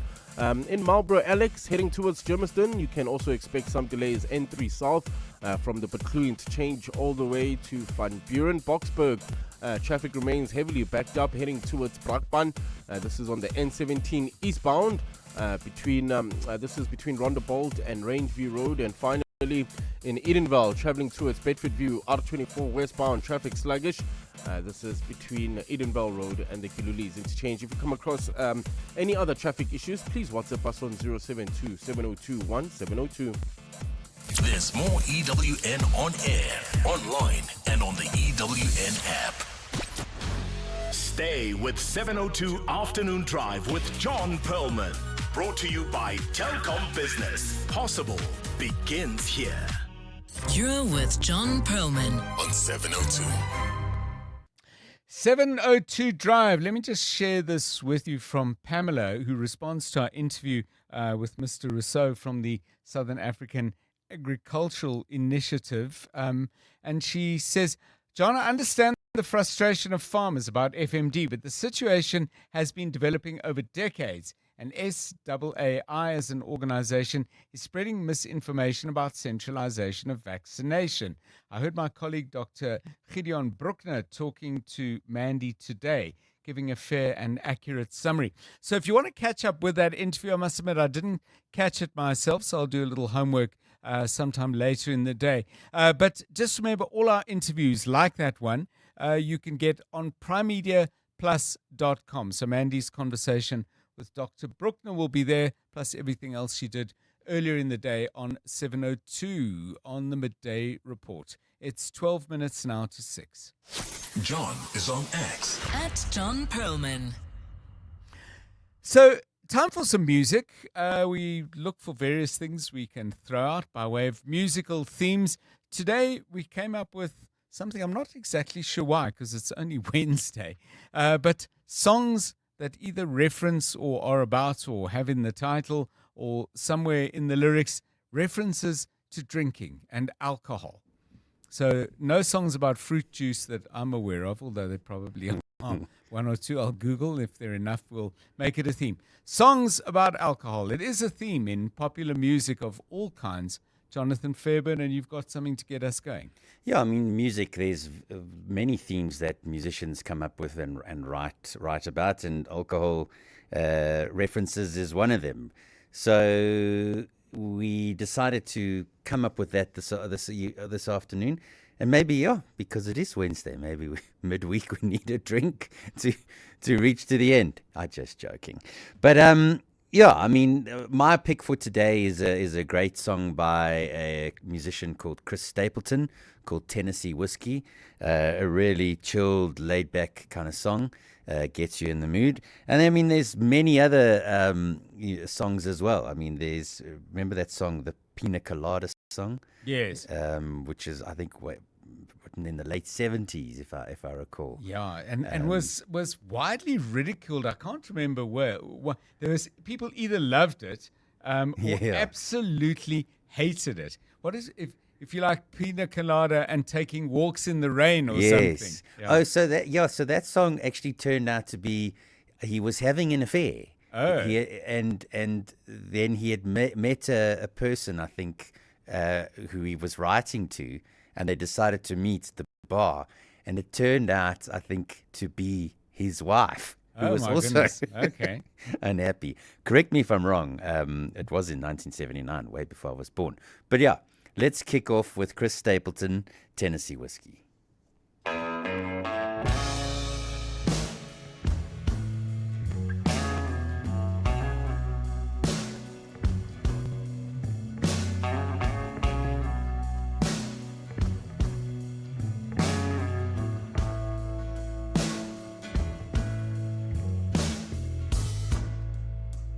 Used to spend my nights out in the barroom.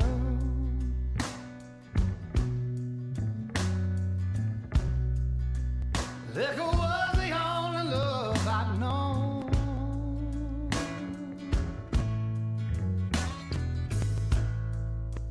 But you rescued me from reaching for the bottom and brought me back. Far gone. You're as smooth as Tennessee whiskey. You're as sweet as strawberry wine. You're as warm as a glass. That version by Chris Stapleton, but covered by a whole lot of different country artists. George Jones, for example, did it in 1983. Apparently, if you like trawling through YouTube for these things, a live performance at the Country Music Association Awards with Justin Timberlake. Chris Stapleton, alongside him, pushed that song to new levels of popularity. That was when was that? I can't see a date for that. Anyway, there you get it. Okay, so we're off. We've got our first song. Songs that reference or refer to alcohol, whether negatively or as mixed up in love songs and songs about love or love unrequited. You choose it. You pick it. But that's what we're looking for. 702 Drive. Send us your thoughts and your choices on 072 702 1702. Tennessee whiskey. Africa Milani. Weekday mornings, 4 to 6. How much money are you going to be offering schools per learner now, well, in April, compared to what they're receiving right now? They receive just about 1.5 per learner, and your quintile 4 about just over 700. When we check on our allocation, we are over 440,000 million less in our budget that we are receiving. Just to confirm the number, is it 440 million rand less that has been allocated to your department? Yes. Africa Milani. 4 to 6 on 702. Running a business can feel like a solo mission. I mean, you've got the hustle. If only your office Wi-Fi was your employee of the month. Turn on your success with Telkom Business, the partner that always shows up. Get a reliable 25 by 25 megabytes per second connection with Stream Connect Fiber for only 489 rands per month. This summer, your business deserves the best. Visit telkom.co.za/business for deals that connect your business. T's and C's apply. Telkom Business. Possible begins here. Your office is more than just a place to work. It's a reflection of your success. At Desk and Chair, we help you elevate your workspace with locally manufactured desks and a wide range of chairs to suit your style and budget. Our expert consultants are with you every step of the way, from planning to delivery and assembly. Visit our showroom in Midrand or shop online at deskandchair.co.za. Desk and Chair. Think, feel, work better. 702 Drive with John Perlman was proudly brought to you by Telkom Business. Possible begins here. 702. WhatsApp John on 072 702 1702. Hi John, Morne here, N1. There's an Afrikaans song by Bok van Blerk that is called Vodka and OJ. So that's got juice and it's got alcohol together. Vodka and OJ by Bok van Blerk. How's it? Chris Christopherson, Sunday morning beer.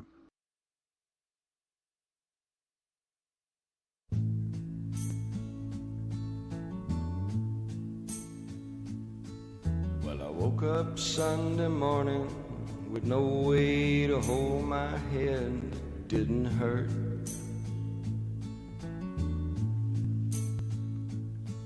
And the beer I had for breakfast wasn't bad, so I had one more for dessert.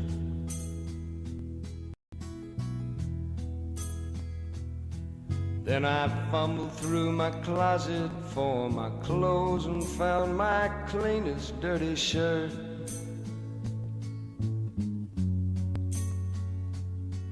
And I shaved my face and combed my hair and stumbled down the stairs to meet the day.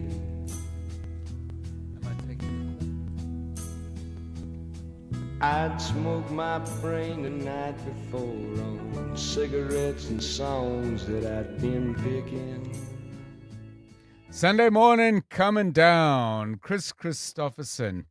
Yeah, great lyrics in that song. Great voice from the singer. Your voice notes, please, on 072 702 1702. Good afternoon, John. I just turned on the radio now because I'm on my way home from work, and this song, I like it, actually. I don't know what's happening while you're playing it, but anyway, is it weird that I find that this, it sounds like it's you singing? Did you say it sounds like it's me singing? Goodness, in my dreams. Thank you. Yeah, we're playing it because our theme today for our music, the music feature with which we end the show every Monday to Thursday, is simply to ask you for a song that in some way references or has alcohol in the title or somewhere in the lyrics. Let's keep it going. We've got Fernando calling from Germiston. Hi, Fernando. How's it, John? One of the better ones from our time, mostly. Whiskey in a Jar, Thin Lizzy. Oh, okay. And when do you like it for the lyrics or just the song? Or the song. I thought Thin Lizzy was way ahead of their time. All right. Well, let's see if we can dig that out. Great song, great party song. Thanks, Fernando. We'll see if we can dig it out.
Phil Lynott and Thin Lizzy, Whiskey in the Jar. Now, Tembi has brought it all home and made it traditional, and is suggesting that we play this one from Yvonne Chaka Chaka, Umqombothi.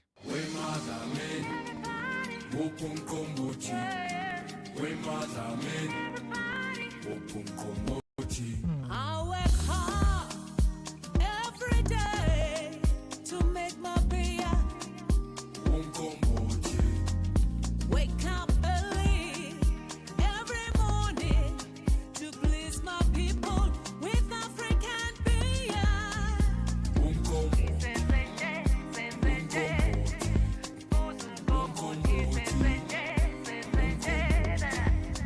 I'll make sure the fire burns to make my beer.